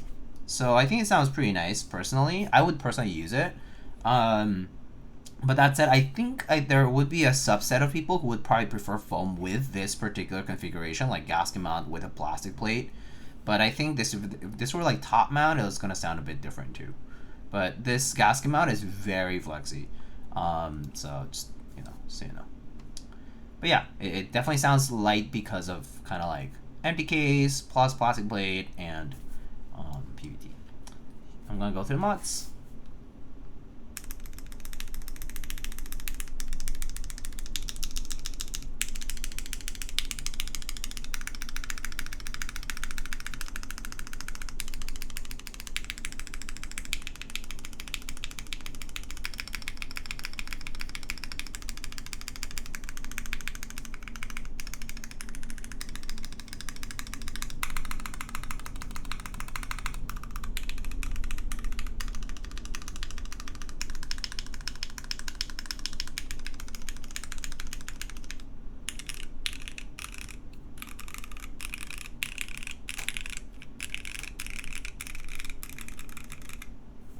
So, I can show you what it looks like from the side.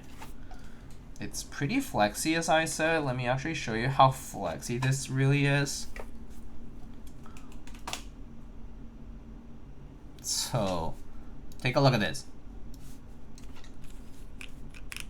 It's like, it just sinks right in. Very, very flexy. I think I probably would prefer this with top mount, but if you like the flexy nature of this, this is pretty nice. I think maybe alu with this mounting is pretty good. It's a nice backspace though.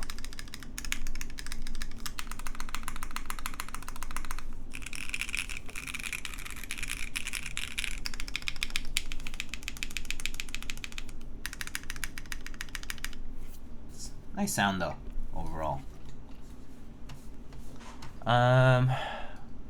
Eufiana, hey, I have a question. I'm building my first custom keyboard and I ordered a Neo 80 black with golden weight for October this year. I'm using an ISO NCD layout and have a hard time finding keycaps that work for me, and the ones I find are no longer sold, out of stock, or cost $200, which is more than my case. Okay, I see. Switches are also a topic that I'm still unsure about because I like it pretty silent, or at least not that loud. So if you, well, are you located in Germany? I mean, if you happen to like GMK's classic beige offerings, they have, or Oblatsky also has sets that would work with the DE layout. Like if you look at the Dolch Nord set, or the classic beige that GMK itself is offering. They also have that. But yeah, there are some other options like cap sets, perhaps. Yeah. I think the most important thing, yeah, would be like if you are ideally you would purchase from a local vendor. Which I think in Germany that's going to be Oblatsky, GMK themselves, or like Candy Keys maybe. Or I guess yeah, if EU vendors as well. I'm not too familiar with all of them though, but worth a look. But I mean, ideally if you can just purchase in from Germany, then that's probably the best, right? But yeah, GMK does sell keycap sets themselves now, like in stock stuff. That said, it's not that cheap. That's admittedly true, because it also includes VAT and all that. Yeah, I can't really vouch for Candy Keys myself, but I know they're located there, right? So, I would recommend if doesn't the German community have a server? Can I send a link? Yeah, you can feel free. But doesn't the German community also have a Discord server? You can also ask around there. I'm pretty sure people are helpful.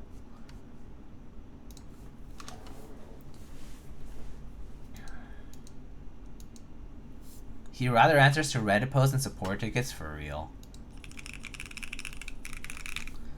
I love those, but they're no longer available. I see. Count Dracula. Oh, cool looking Zet for sure. Oh yeah, too bad about not being available though. Oh, the Hungarian script base is pretty cool.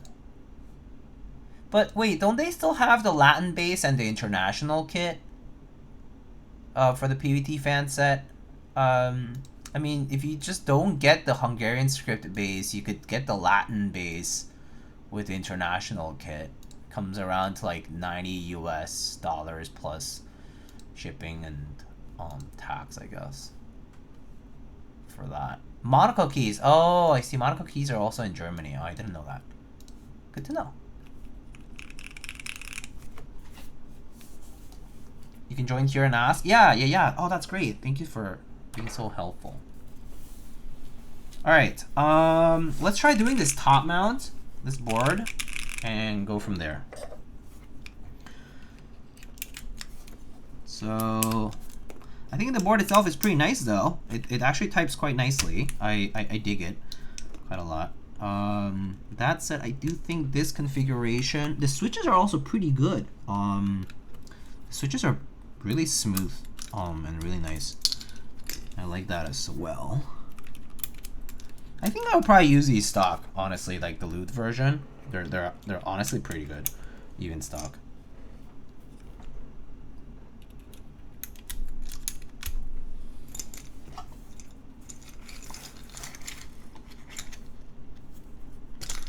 They cost so much that they are ABS and not PVT, which is kind of a letdown. But well, there's nothing wrong with the PVT ABS debate, huh? I mean, so a lot of us enthusiasts, we are past that phase where, like, honestly, they're just different materials and they have their pros and cons. But there's a lot of high quality ABS key sets. Like, a lot of us use GMK sets, which are, which is a German manufacturer, and they make double shot ABS keycaps, and they're considered, they considered essentially top notch in that regard for cherry profile ABS double shot keycaps. And yeah, sure, over time they will shine, but you kind of learn to appreciate that. And also, they sound different. They sound pretty good. They're the thick ABS profile. I mean, ABS plastic cherry profile keycaps. They just sound pretty nice. So I personally wouldn't discount keycaps for being ABS. It depends on the person for sure. Like, you might not enjoy that it does shine, but I wouldn't discount it completely yet. Just so you know.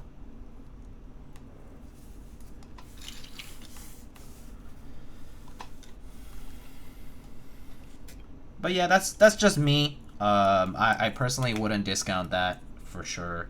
I would still kind of give it a chance and not just say like, oh, I want PVT only. Yeah. And yeah, embrace the shine. Embrace the shine.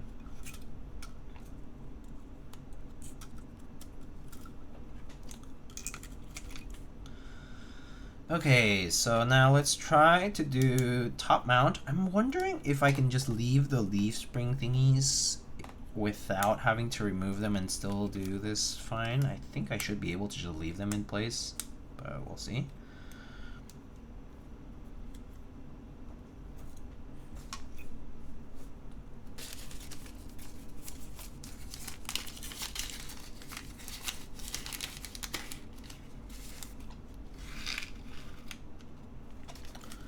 I mean, everyone's different with respect to what their preference for keycaps and keycap materials is, really, but yeah.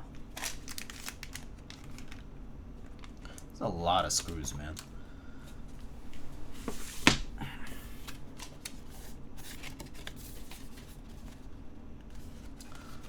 Let's see, top mount build. Put the silicone pad on the top case and then fix the assembled PCB into the top case through plate. Okay, there's a ton of them.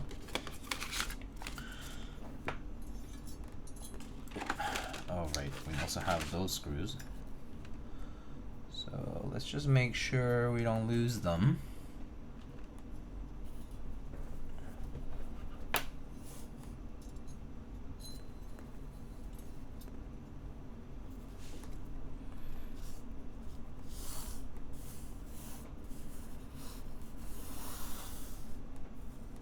Two, three, four, five, six. Okay, cool. All right, so there are indeed these silicone pads. So there are, if you look here, okay, let me switch over to the other view. But if you look over here at these grooves, you see that's the groove, I mean that's the screw tab for the top mount screw, and that's a little groove for these silicone pieces to go in. So if you grab one of these sort of fit there. I know there's a pretty vibrant discussion going on, but yeah, sort of like force break, pretty nice. You just sort of like slot them into the thing. Just like that, and it just kind of stays there, assuming that hopefully it doesn't come out that easily, but so yeah, just do that for all of them. There's quite a few, but I think they all fit. Wow, this one's tricky, huh?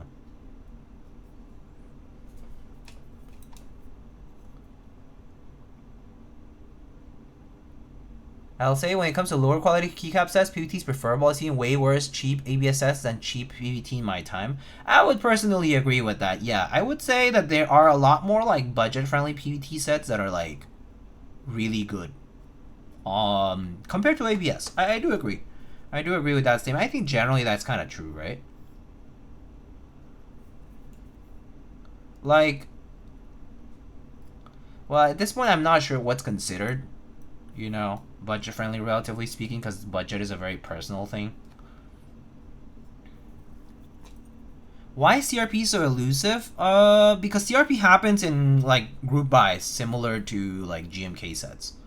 So and it basically, you know, as many sets get made, as many as people participate. So essentially, if not that many people participate in a given run at a specific point in time, then there's not as many sets of that specific thing out there. So that's why they become elusive. It's more of a timing and market demand issue. So it's like, it's not like they are limited. They actually never limited the numbers of how many they ran. It was just more so that at this specific point in time that the sets ran, maybe there was not as many people entering them. Similar to certain GMK sets that some people are looking for, and like they're either old or they just, when they ran specifically that like 1 month that they ran the pre-order, right? Like the group buy, like only so many of them got made, right? And so that's what you end up with, and that's the only run that happens for that specific variant, and you kind of are like sold out of luck, right? Yeah, it's just a timing thing.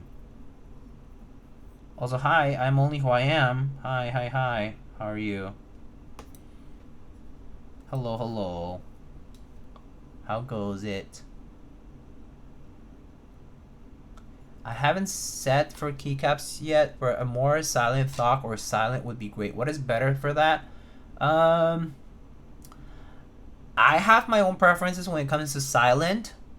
I personally really like Cherry MX Silent Reds or Cherry MX Silent Blacks with a spring swap, but it is very niche in the sense that like it still requires modding. Like you need to lube them, and then you can spring swap and like film and that kind of stuff when you open cherry switches, which is kind of involved. If you want something that's pretty good out of the box, I personally think Haimu silent switches are really good out of the box. They're very quiet. So if you want silent switches, Haimu silent switch offerings are like excellent in my opinion. Haimu is Haimu. If you want silent switch variants that are pretty good out of the box. Are those Sav or just a theme set? It's CRP Russian.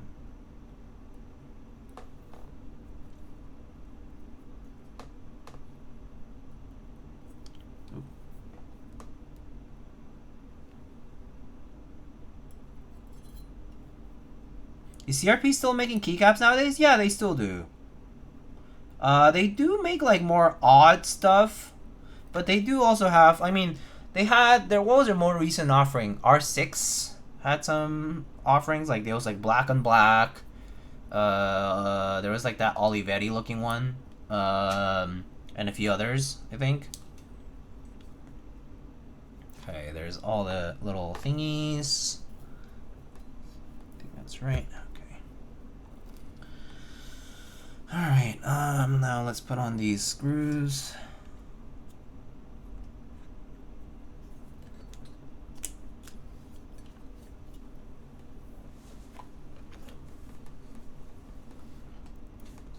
Oh, I didn't hear the answer due to ads. Oh, so sorry. I did not realize the ads were playing. Haimu silent switches, as Conan said.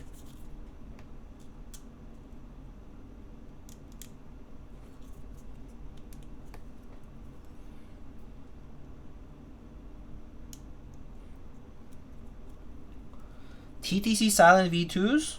If you've heard good things, why don't you try them out?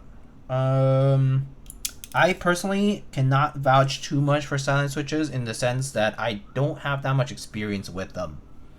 I'll just be abundantly clear about that. I just don't have that much experience with silent switches because I personally don't really want silent switches myself. So just something to note, okay? So I'm just telling you out of the ones that I've tried.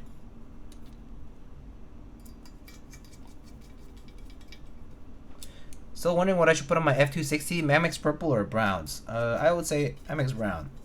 That's me, but MX Purple sounds nice too. MX Clears or MX Purples. That sounds nice too, though.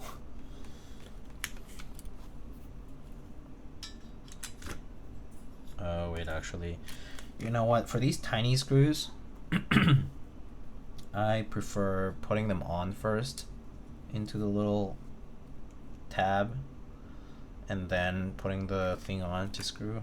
It's a little easier because they're so small, so like if you like try to guide the screw with the screwdriver, it's like kind of a pain.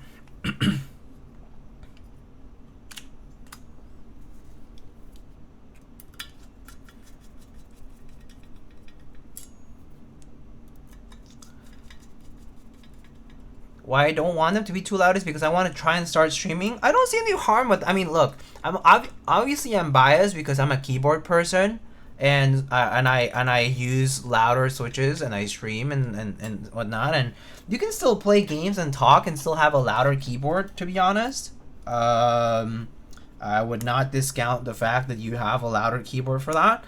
If you want to stream, but you can also use. There's also like filters for the mic. Like you can use like if you have like you know, you can use like NVIDIA broadcast type of things, and like you can filter out like background noise very easily.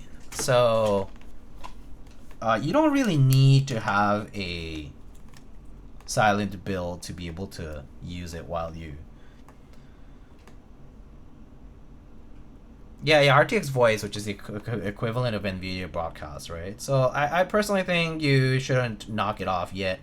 You don't need to have a silent build to be able to use your keyboard while doing other things. And there's other ways to filter sound like that. It's not the end all be all. You know, if you do start streaming, I mean, you might want to learn about it anyway too, because it's always good. It's a good tool to have around, like being able to do noise filters. So yeah. And yeah, I think a lot of stuff has built-in filters nowadays. So you should try it out first.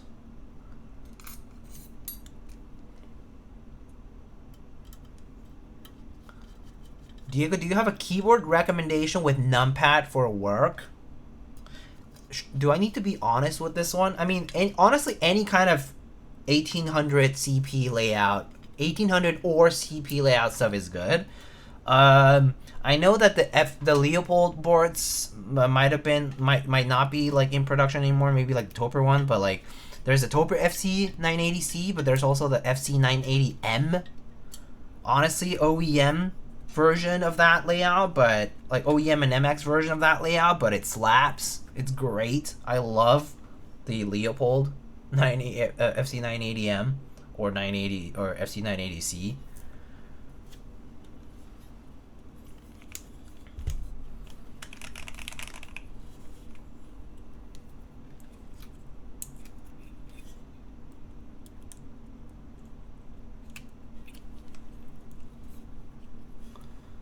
I sold one of those boards not too long ago. Yeah.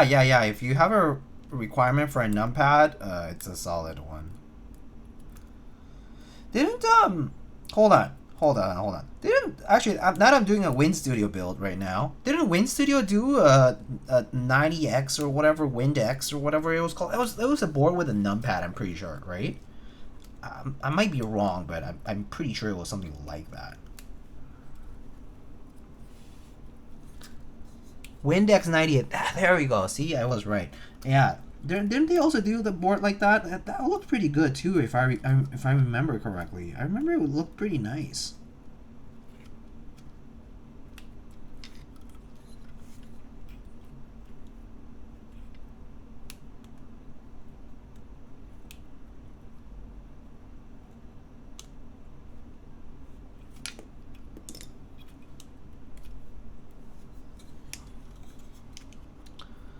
Zoom has also one. Yeah, there's a bunch of the makers have been making the more full-size friendly stuff. So honestly, I'll consider picking up like an 1800 or full-size variation of stuff. There's some nice stuff out there now. Honestly. Okay, these ribbon cables need to like stop getting in my way.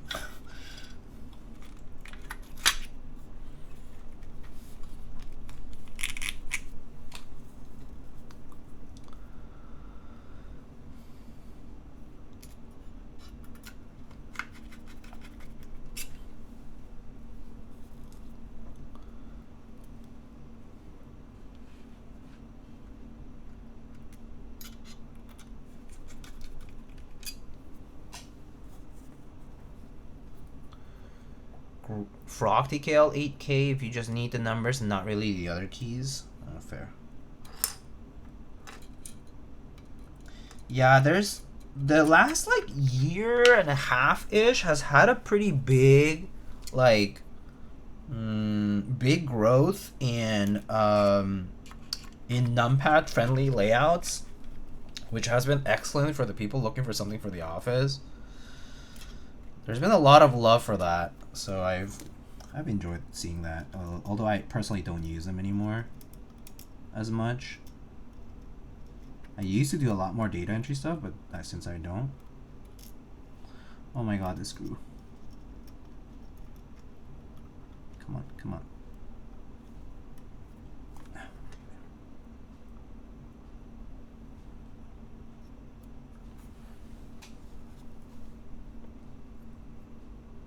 Who was looking for a full size? I am only who I am was asking about something for work. Kanki's Brutal 1800 V2? Yes, the new Brutal series is also quite nice. I can vouch. I can vouch that the AI03 design V2 stuff is like pretty solid. I mean, actually even the V1 was actually pretty good when I built it for a few friends. I built like devastating TKLs and brutals and that kind of stuff for the V1 version of those for a while, and people really liked it. So another one of those things, wouldn't knock it till you try it.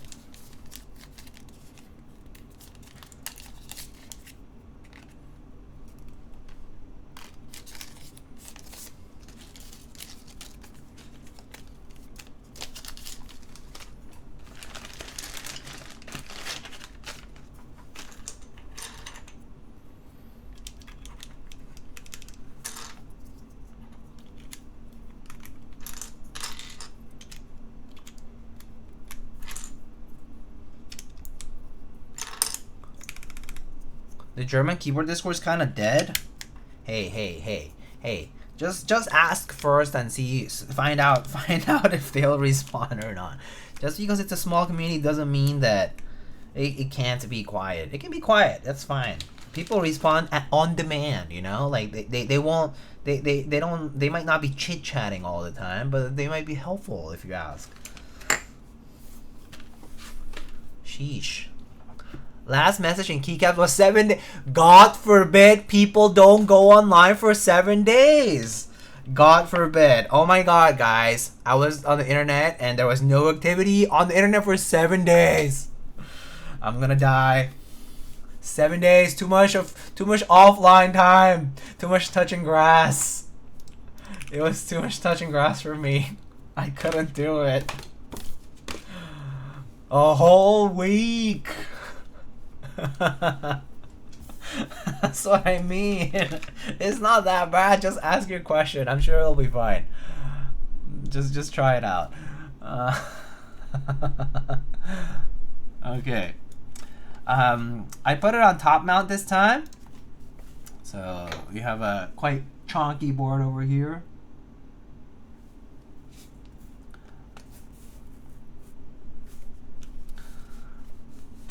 It's summer in Germany. People are probably busy taking hikes and recycling beer bottles. Oh, I wanna go to Germany and just drink wine and beer and eat a lot of meat, I guess, and potatoes. I don't know.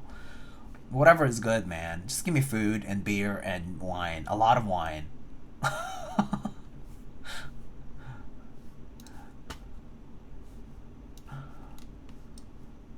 Yeah, most of us are chronically online. That's true. This is true. All right, we have the Wind, Xlice, or Alice in top mount this time. I'm gonna stop the music here and we'll try it out. So top mount, everything else the same: polypropylene plates, CRP, keycaps, Alex Oto's granite switches.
All right, there it is. So I mean, it still has some give, as you can see, the plastic plate with the top mount, but it's definitely much less pronounced than the gasket mount. Personally, big fan of this. It actually sounds and feels really nice. It's just the right amount of softness for me personally. I think top mount plus a softer plate here is a good combination for these switches and keycaps. It's a nice combo.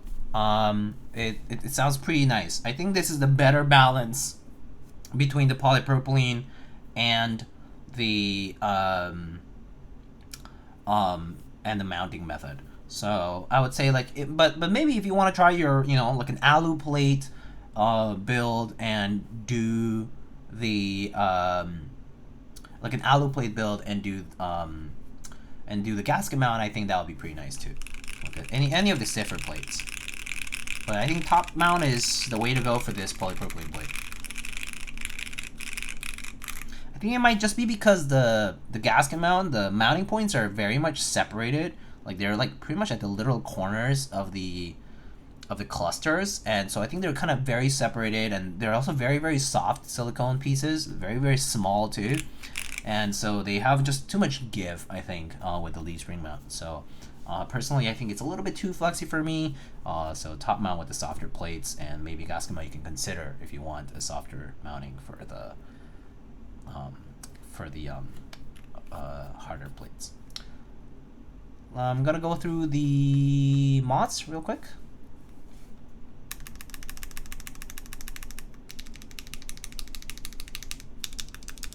Do you lube them? These are stock, by the way. They pretty much sound like lube switches though, so pretty nice.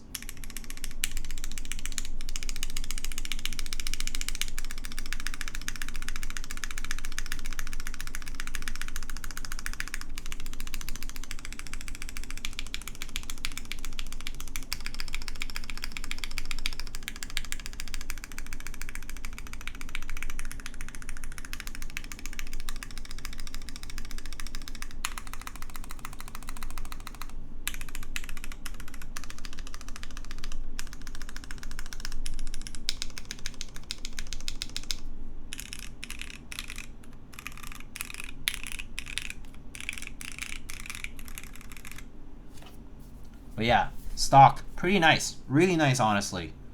I like them. I dig. All right, last thing I'm going to do for tonight's build is I am going to go ahead and replace the switches for the classic blues, just to kind of show the direct difference. So if you ever come back to the VOD, come back to this section right here, around I guess to 2 hour and 20-minute mark-ish, a little before that, to check out the sound test for the Granite switches in the top mount configuration. I'm gonna go ahead and just remove keycaps and switches and put the classic blues stock as well. So let's do that. They're pretty similar. They simply use a heavier spring. The material is slightly different too. I believe Alex described some of the features of the switches more in detail, sort of like what he thinks is the way it sounds in real life, yeah, on the Novel Keys Discord server, if you're curious. But yeah.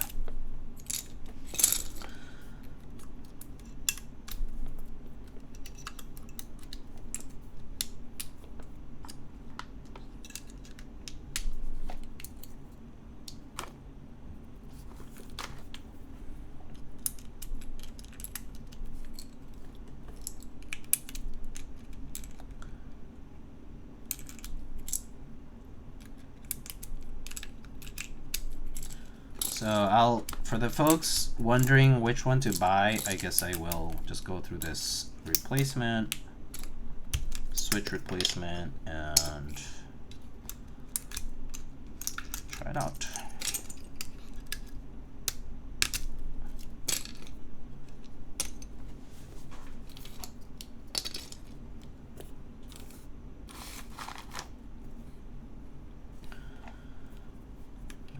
All the keycaps first, just to not be bothered. Oop, did I press that? Something overheat? The screen went black briefly, right? This is the first stream I do at the new place, so still kind of testing some things out. Me too, I dislike clacky boards. Oh, really? Oh, that's a shame. So, do you not like Cherry MX because they're too clacky? Or is clacky supposed to be like HMX long pole kind of vibe? Because yeah, if you're talking about like HMX long pole or like you know, any of like the long pole stuff, very plasticky, very like sharp sound, I don't like that either. But some people call like Cherry MX to be clacky, so I'm personally like conflicted on what to call clacky now because that's what people describe it as.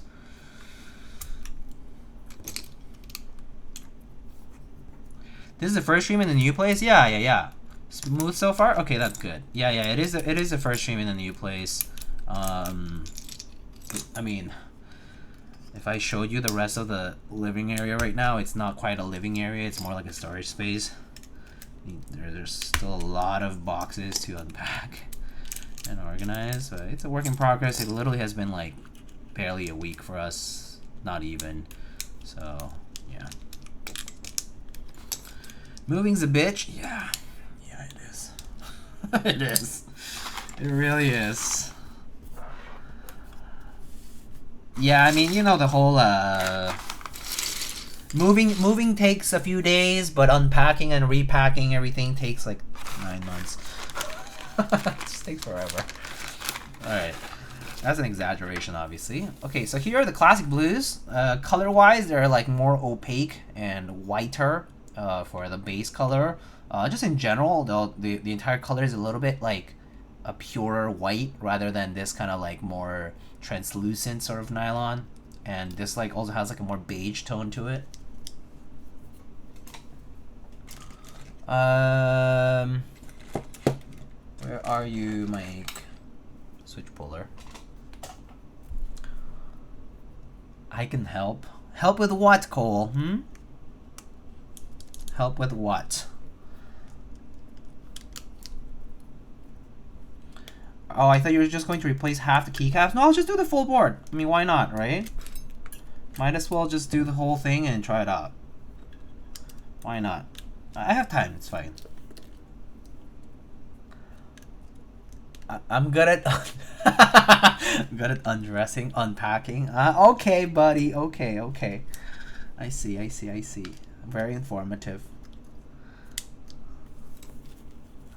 This guy.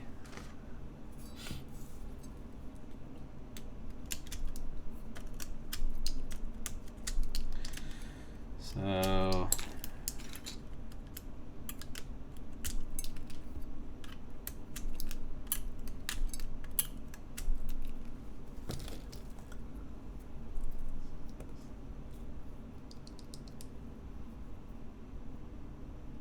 I'm really looking forward to my new keyboard addiction. I see my student money melting already. I would highly recommend not going too deep while you're a student. I still personally, so I went into the keyboard stuff after I started working and it was fine. And then I did end up going to grad school eventually, and I was a student for a bit, but at least like, I had a salary, I had a stipend because I was in grad school. And like I had like a side gig and things worked out, right? But if I were still like an undergraduate, like a university student or something like that, and had to do a hobby that focuses on consuming, I don't really see how viable it is. It's very like the costs accumulate quite quickly because it's just numbers, they just add up quite fast. So yeah, just take it easy, like just get one and see if you like it and stick to that for a while. Don't just buy because you want to like get that new thing, and make sure you can you can afford it. You're going to end up with like 10 boards, and only a few you use. You'll then sell the rest at a loss. Correct. Or you won't sell them. Hello, that's me. I have a lot of boards. Do I use all of them? I try to rotate through them. Can I use more than a few at a time? I cannot. And the most I can use at a time is 3, right? 1 in the office, like at work, 1 here, and 1 when I go somewhere else, or like if I have a set, like if I have like a second setup for whatever reason.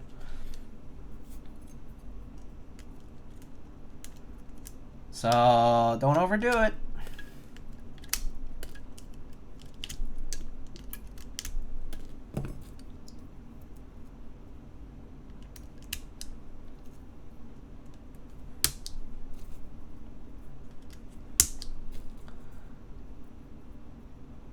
Sell boards? Nah, just to put them on your partner's desk. I mean, she did take...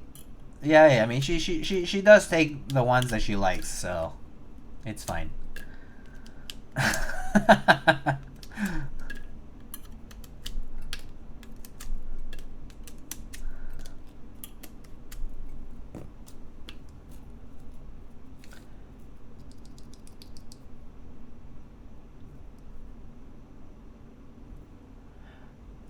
I'm with you, Diego. I got a ton of boards I don't really use ever, although I can't bring myself to sell or trade any of them. That's the thing. Like, some of them just have sentimental value. I'm like, oh, yes, it reminds me of the time in the hobby when I was doing this or that or whatever.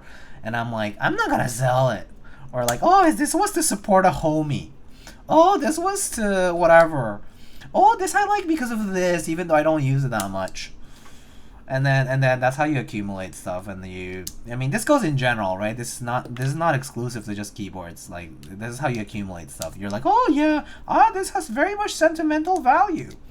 Oh yes, my friend gifted this to me, or oh, my friend told me about this, and I was really excited about it for a while, and so I was very excited. And when I got it, I was still excited about it, but now I'm not as much. But I still have it, so I'm just gonna keep it around, and then kind of go from there.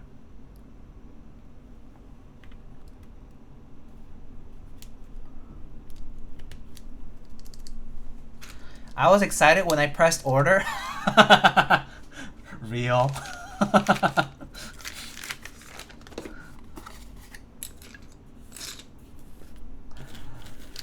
Good one, good one. Does it bring you joy? I mean, yeah.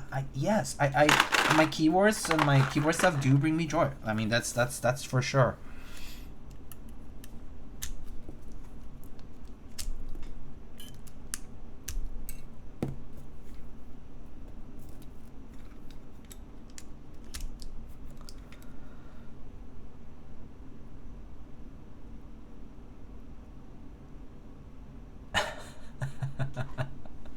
You gotta Marie Kondo that shit? Yeah.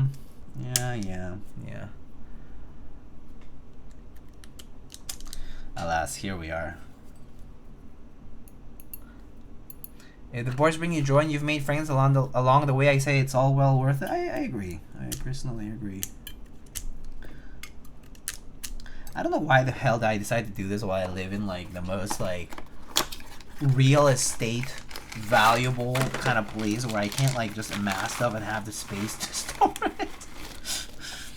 But you know, we don't talk about my poor choices, right? Let's see.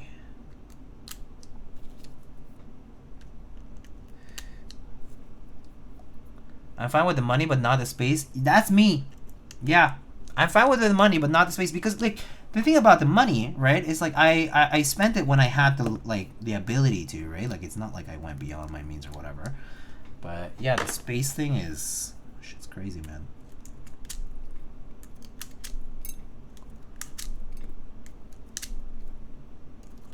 I'm good with my money, but I could have saved more. I mean, we could have. I mean, that's like every time you spend any money, you're like, oh yeah, I could have saved more. Yeah, of course. Yeah. I can always save more. You can save all of it. You can save all of it, you know? Anytime you spend anything, you could have saved more. So that argument, I get it. I mean, yeah.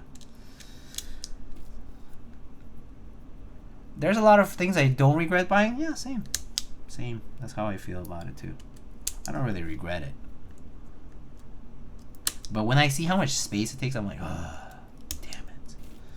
It takes so much space. I just wish I had more space. If I could be rich and have more like space. Is this the first time you've tried the NK switches? Yeah, it is. It is actually. I got these samples around the same time I got to try the 1800 key called GOC, but I hadn't tried the switches back then. I think it was because Alex built his 1800 with the Granites, right? And then people were like asking if I was gonna do a cherry build, so I was like, okay, I'll do a cherry build. And then I had to move, so didn't get to really fiddle around with keyword stuff since then.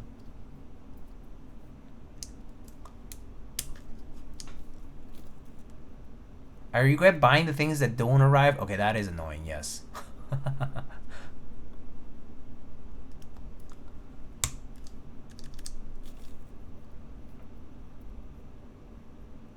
I don't need to buy keyboards. All I need is sponsors to send me their boards to build them.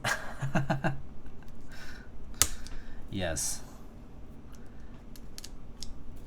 I mean, that said, that is definitely the joy of what I do. Like, you know, like what's nice about what I do about building, like, and showcasing boards that I, you know, like, get to check out things to people being very generous and letting me check them out, is that I get to check out boards at, I guess, no cost to me in particular.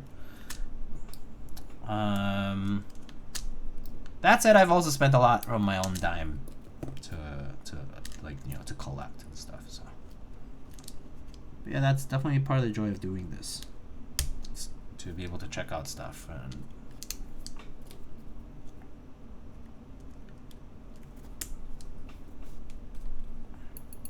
where's my Elora 65? Who ran that? I actually don't know. Doesn't ring a bell for me.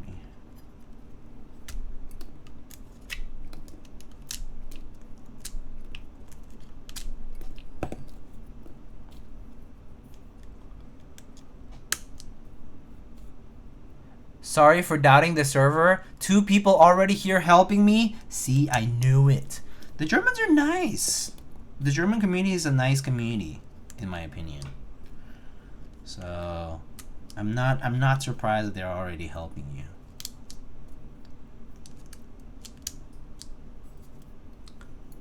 I got burned for one thing. I got burned for a few things. I've double dip on key sets. There's at least a couple of boards I've never delivered. Goodbye, my Moon TKL V2. It'll never arrive, never made, never nothing. Who knows what the hell, but they're gone forever. What else? What else? I mean, there's yeah, mostly the key sets and some of the keyboards. A couple of keyboards. Lies, we Germans are nice. We bite. Biting can be fun in its own way. I'll just leave it at that. I was starting to get into artisans, but the posts lost 2 tuts, which made me go cold turkey. Might have been a blessing in disguise. Wow. Damn. That sucks, GOG. It is also a blessing in disguise, though. Run while you can! Don't get into artisans if you can afford not to. Don't be me. Artisans are cool. Artisans are cool. Just so you know. I don't really regret getting into artisans, but they are a big expense. Just about in general. I know, Diego Freak. Okay, Cole. I don't know, man. I don't know. I seen you, man. I seen you, Freaky. Are you gonna visit New York ever? Visit New York, Cole. When are you coming to New York, huh?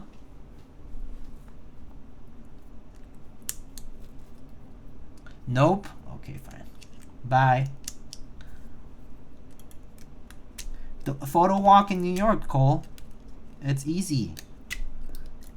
All you have to do is just take a flight over here. Don't you travel to other places already anyway?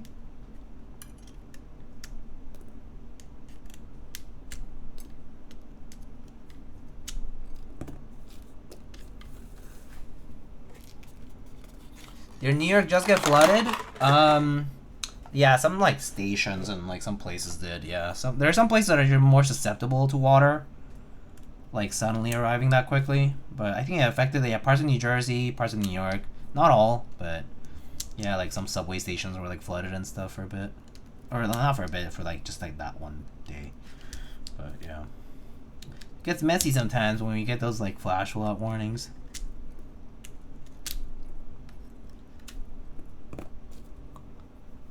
but it's not that frequent. Maybe it's like I see it happen maybe like once a year.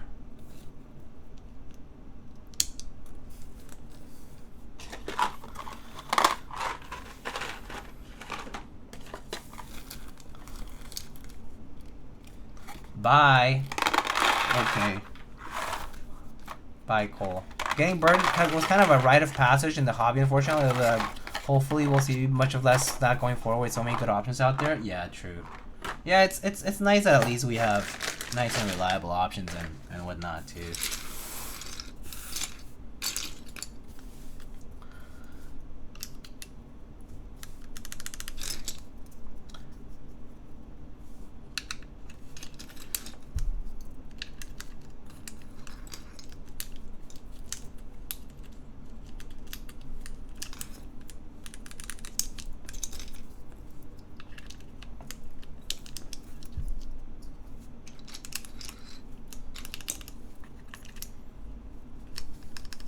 I'm still here. Your voice got me hooked. Okay. You already know my voice. What do you even mean?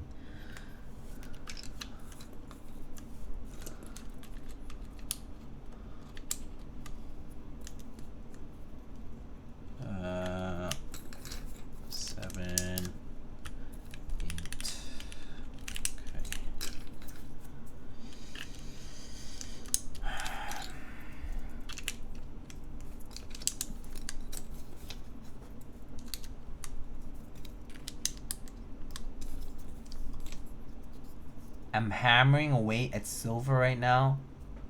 What's the XXX for? Oh, asking Cole these kinds of questions is always will get you a nice answer. Oh yeah, Cole. I never checked again, but how did your apology post go on Reddit? I know. I think I saw you post a few apology posts. That was great. I love it. Direct, I like it. Yes, Cole is direct for sure. Straightforward is his middle name.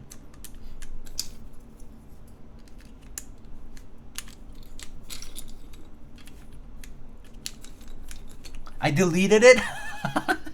Okay. If you don't know Cole posts some excellent shit posts on Reddit. Also takes wonderful photography, by the way. If you haven't seen Cole's website, it's very cool. A lot of cool stuff. Excellent photographer.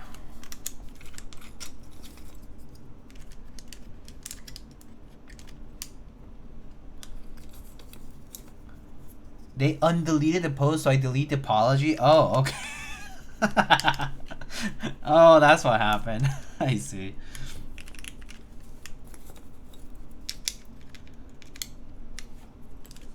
Okay, you guys are gonna have to tell me what you think about these switches when I'm done with these keycaps and I start typing on this, because I don't exactly remember how the other one sounded. Kind of have an idea, but I can't, you know, it's like a side-by-side like nuance, so you guys will have to tell me what you think.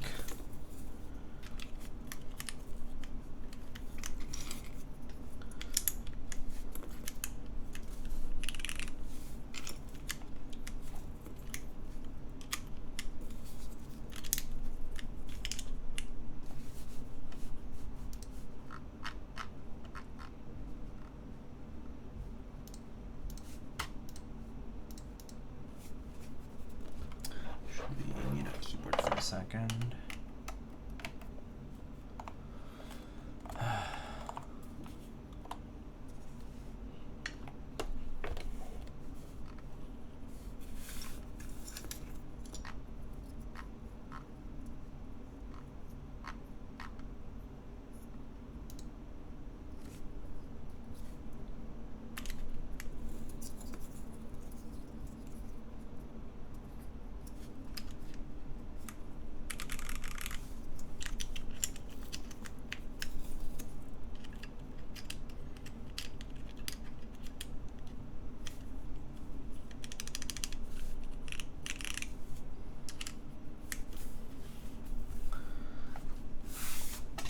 right, let's try this out, everyone.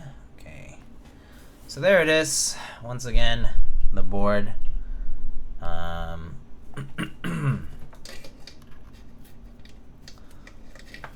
Just plug it in for fun. So it looks nice when it's plugged in. Although I don't think it's working because it's now flashed.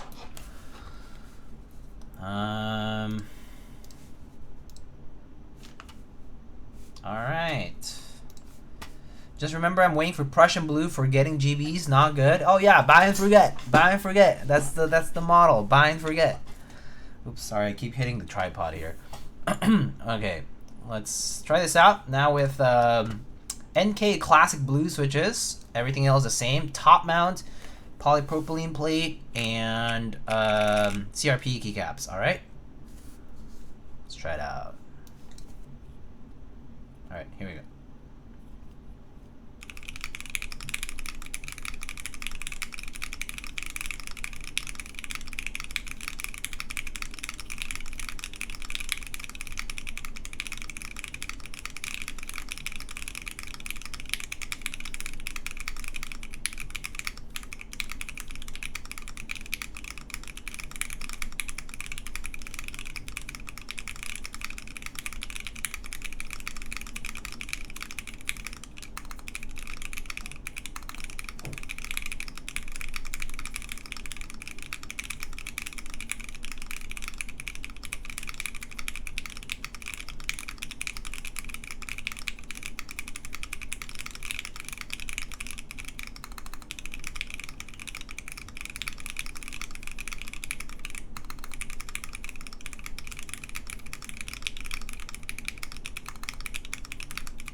Alright, there it is.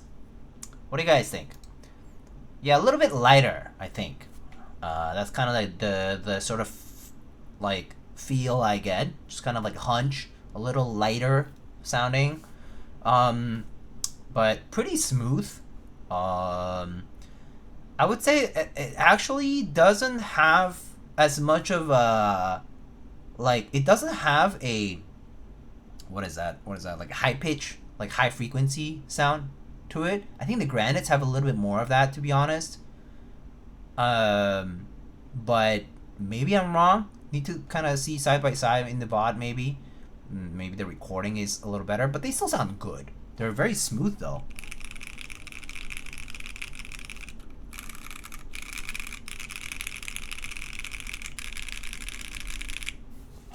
They're very smooth. Alright. Here are the mods. No extra lube. Completely stock. Completely stock. Both of them. Both of the switches I tried today, completely stock.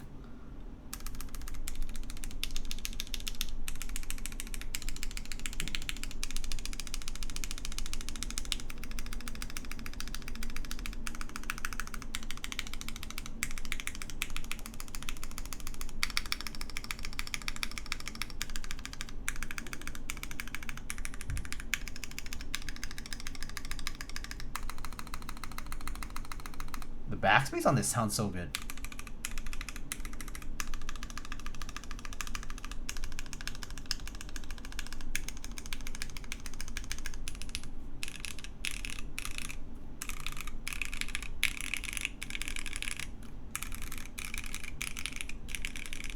Yeah, the springs are pretty good. These are, I think these are 2-stage springs, right? Or just long springs? Actually, let me check that.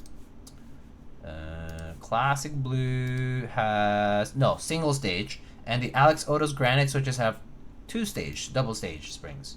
That's the main difference between the springs between those two switches. Honestly, it sounds pretty good for being stock though. It's very nice. Very like doesn't have wobble, and the lubing is fairly minimal, so it's pretty good if you are someone who prefers a lightly lubed switch. I think the factory lubing on these is pretty good. How would a spring be bad? Yeah, so some springs, what people typically call bad springs, they have a little bit of like this kind of crunchy sound to them. they like when you press down and they compress, they sort of have a little like metallic like rubbing sort of sound, like kind of like sounds a little sandy, a little like metallic-y, pingy, you know, like they have a little like, I mean, there's that and there's like leaf noise, like, which is the leaf on the inside of the, you know, bottom housing. There's that like metallic leaf for the MX, the cross-point technology thing. But yeah, so aside from the leaf noise that can potentially be there, spring can also be like a little crunchy, a little like dry sort of sounding. They can kind of like hear the extra metal in there outside of the travel of the switch itself, or like the plastic hitting plastic. So that's usually when people say it's like a bad spring. Or on the other hand, there's also inconsistency in terms of weighting. So like some, you know, springs will feel lighter than the others, things like that. You can fix leaf noise with lube, yeah, you can. Some people will, what they'll recommend doing is they'll take a switch and they'll lube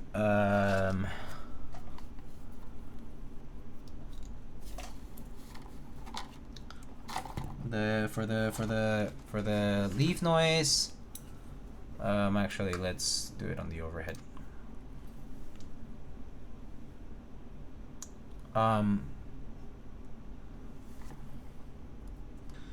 So for the leaf noise, oh my god, they'll basically loop like around where the loop is, that loop of metal, like around inside or a little bit there. Like they might apply a little bit of loop there, but like very, very small, minimal amount. Oh my god, come on. But yeah, some people will do that. But yeah, normally it's because when, you know, this is right now kind of like pushed, but basically like when the legs push this thing, this sort of like bends sort of like in and out like this, and in that process, and also like the way this loop is bent is not bent correctly sometimes, and so they'll like make a little extra noise, or like the legs here are wiggly and they'll like wiggle and kind of create like a little metallic noise to it. And so in those cases you can lube a little bit to sort of address that, basically just kind of dampen some of that motion. So some people will do that. It doesn't always work. You just have to kind of trial and error it. Some switches just have too loose of a leaf or something like that, and they'll still cause issues even after you do that. So, yeah, something to keep in mind. It's a bit of a pain, yeah. It's just micromanaging your switches, essentially. Just like looking at small little parts and seeing how, you know, if it works or not, and if you can address that problem. But yeah, frankly, both of these switches sound pretty nice. I feel like, is it me or do these sound quieter than the other ones? Do you guys think this is louder than the Granite? I feel like the Granite sounded louder to me. I feel like the Granite sounded a little louder, but I can't remember either. I don't remember exactly. I think they're slightly quieter though, the classic blues. VOD doesn't lie. I have to look at the VOD, but I'm not looking at it right now, so you guys can find out later, or I'll check later. Yeah. Okay. So I suppose that's the Win Studio Xlice Alice. Once again, this is what the board looks like, all built up. Honestly, very nice board, very nice looking, to be honest. I think this red is gorgeous. I do like some of the little like more subtle details, like this X and the grill here, the side profile. I'll show you guys that in shortly, but it looks, it's pretty sleek. I mean, obviously the PCB isn't on right now, but this would have an indicator over here, lighting. But yeah, standard Alice layout stuff, but it looks pretty nice. How much is this? It starts at $399 US, so not too cheap, but it's a large board, so you can probably make it make sense. I can show you what the rest of the board looks like though. So this is the bottom of the board. This is aluminum here, and then I think maybe this piece might be copper. I'm not sure. I think it might be. But yeah, bump-ons already came installed on this unit. But yeah, there's a bump-ons. Are they friction fit? No, they're adhesive. Adhesive bump-ons. That's the back. That's the USB port. Has this like very intentional seam that travels around the board. Sort of like you see the bottom case showing in between the top case and this little accent weight.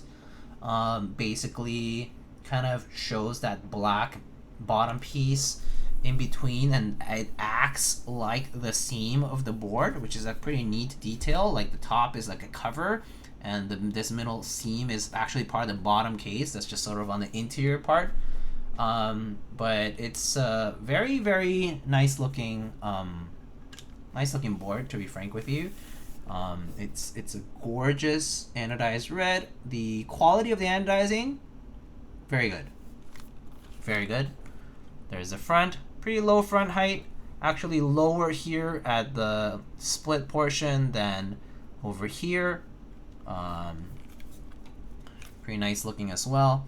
There is our left side cluster. So this also comes in Numpad right or Numpad left, which is the southpaw version. So if you want the Numpad on this side instead of this side, that's the southpaw version. But there it is. It has little silicone pieces that go in between those parts to kind of like hide it, as well as I think there might be lighting going through it too. But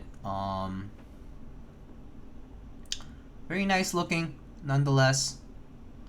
There's our Numpad section, and slightly different from the way the Xlice does this, but still pretty nice.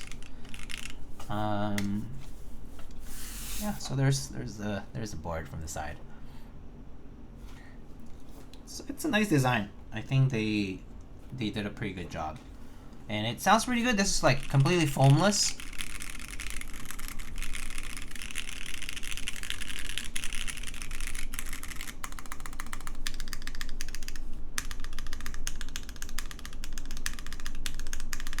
I think it sounds pretty nice.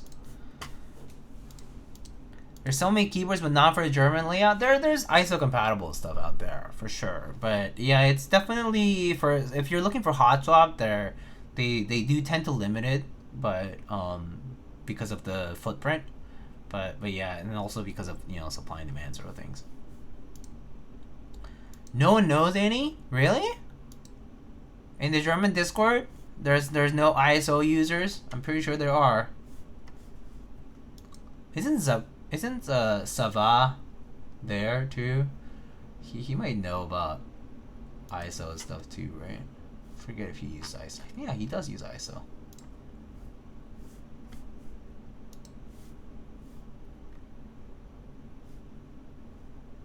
Yeah. All right, so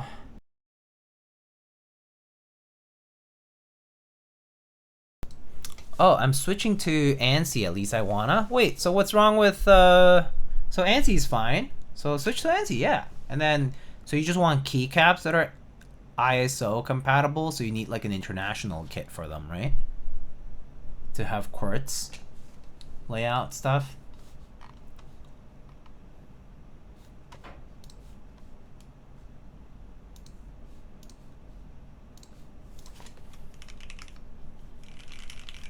And the A, O, U. Yeah, that makes sense.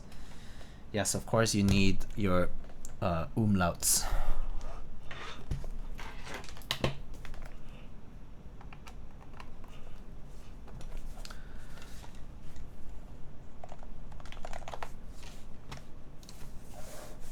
All right. Look at the size difference. HHKB 60%. This big Xlice plus Numpad, very long.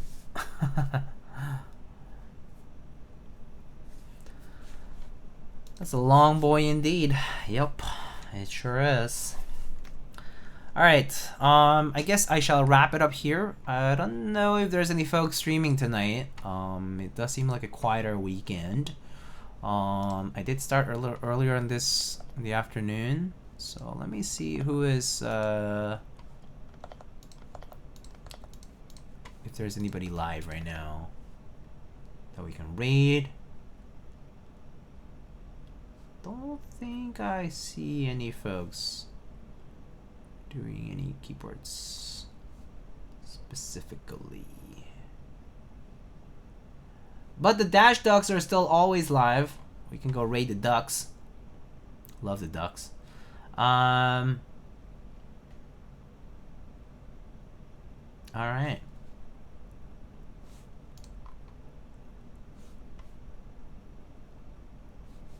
Wait a minute. Huh. Do you guys know any keyboard folks who are currently live? Don't you dare! Wait, don't you dare raid the Ducks? You don't like the Ducks? How come? They're so cute. I don't see anybody, yeah. Duck yourself? I'm ducking. Alright. Alright guys, it was always nice to see you. I will be streaming more in the near future. I hope the setup today worked out fine. It seems like we didn't have any connection issues or anything like that. But yeah, I hope you enjoyed today's build. I will catch you guys on the next one. Actually, I'm not sure which one that'll be. I think it might be the Lotus 80, but there's a few other things coming up soon as well. But yeah, let's go raid the Dash Ducks. But thank you again, and thank you as always for your support. I always appreciate each and every one of you.